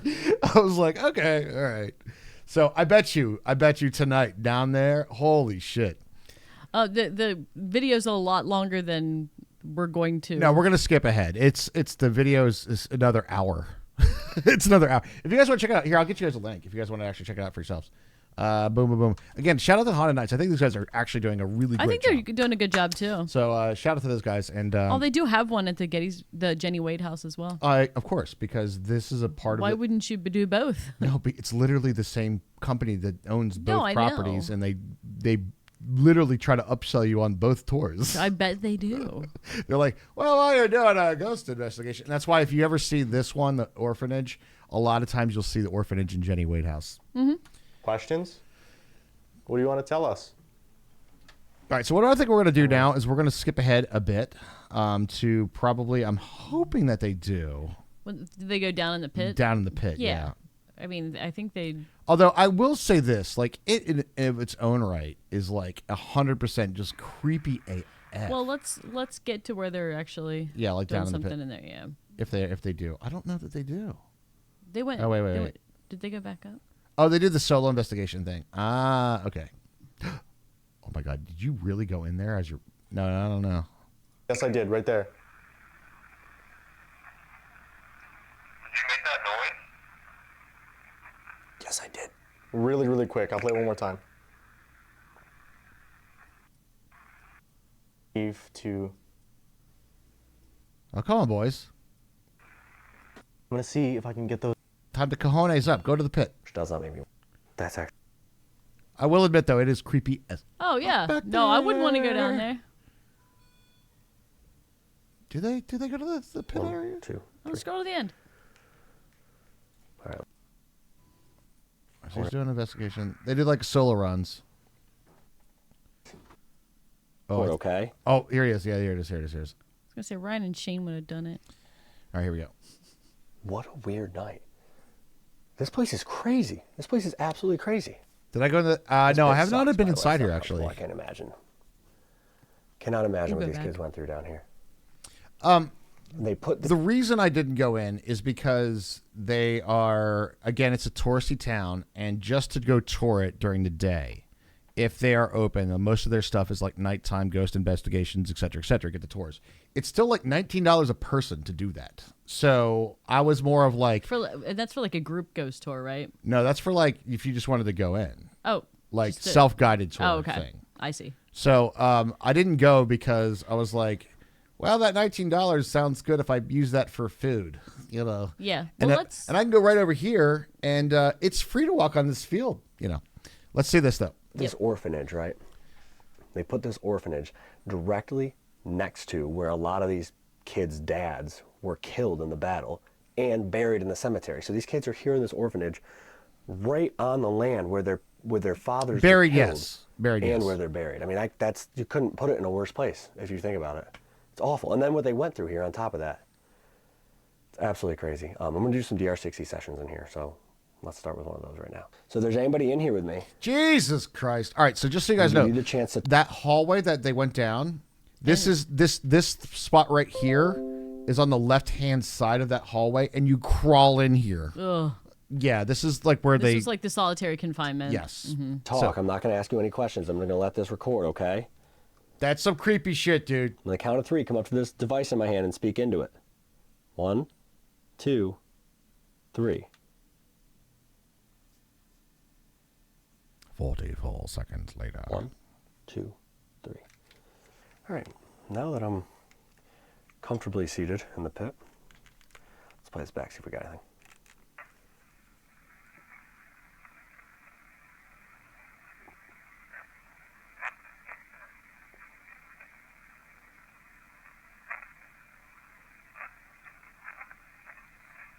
I have to believe what they're hearing is better than what we're hearing through it's the gotta camera. Be. It's like, gotta be. There's no way, right? Because I'm just hearing like, Yeah, I'm hearing like it sounds like there are anomalies, but I'm not hearing any words. yeah. I'm going to play the whole thing back. There's whispering. You recorded yourself breathing. Like I'm like closing my eyes right now so I can see if I hear anything.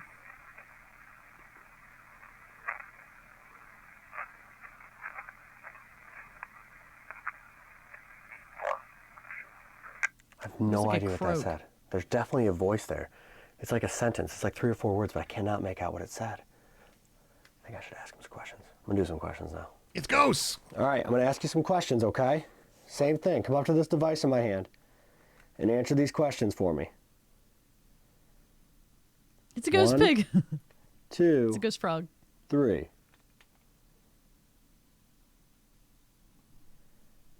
By the way, guys, I don't know if you can. We're kind of slightly in the way of it. Hold on a second. This one. Take a look over here on the left-hand side. Move us over here. Look at all of these toys that are just laying in this pit. Is like Is that what that trigger. is? Yeah, Oh that's my all God. that it is. So this is all like trigger objects for like If you you know. squint, it looks like a pile of bones. So to tell you how much of like this does get used for Yeah. haunting and stuff, that is I don't think these guys brought those in here. This is just like They're just there. yeah, and they have a shop upstairs. You can they're- buy little toys. Of course. If the ghosts want to communicate, they have ample opportunity. Would you say? I would say yes. I would say yes as well. Yeah, I know, Mecca. I don't want to see any of their words they put on the screen. that's true. Yeah, that's the creepiest thing about this. People just leave they brought their fucking toys with them. Yeah, Did Rosa lock you in this pit? Are there soldiers in this basement with you?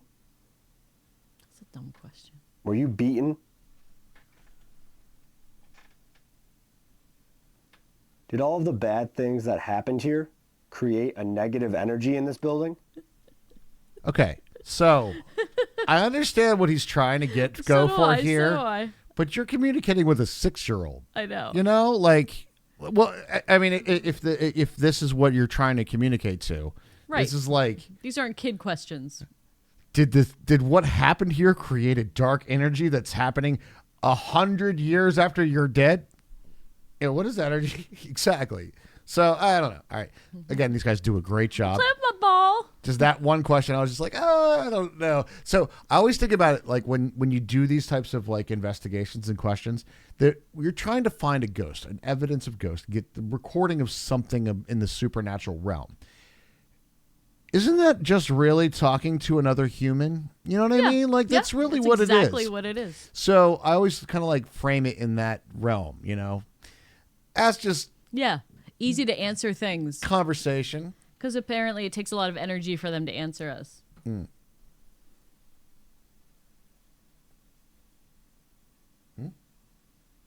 Okay. Yeah. 1, 2, 3.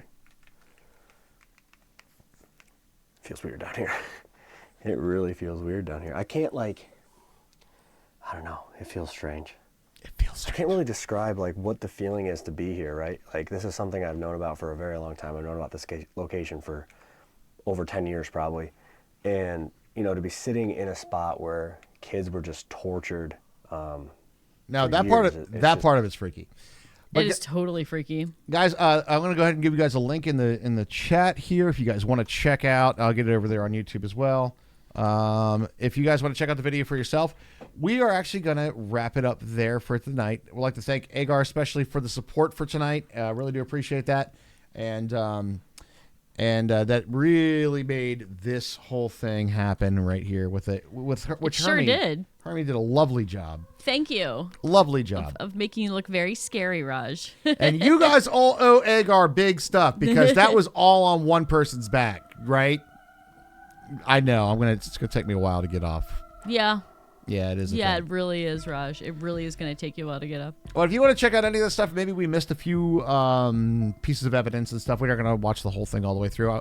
Again, I think they did a really good job, and I hope you guys enjoyed the ghostly stories of the town of Gettysburg. One of many, right? One of hundreds, yes. Yes. One of many. But on that note, we're going to go on a raid. We are going to go on a raid. No official outro. Thank you for being here. We'll see you tomorrow.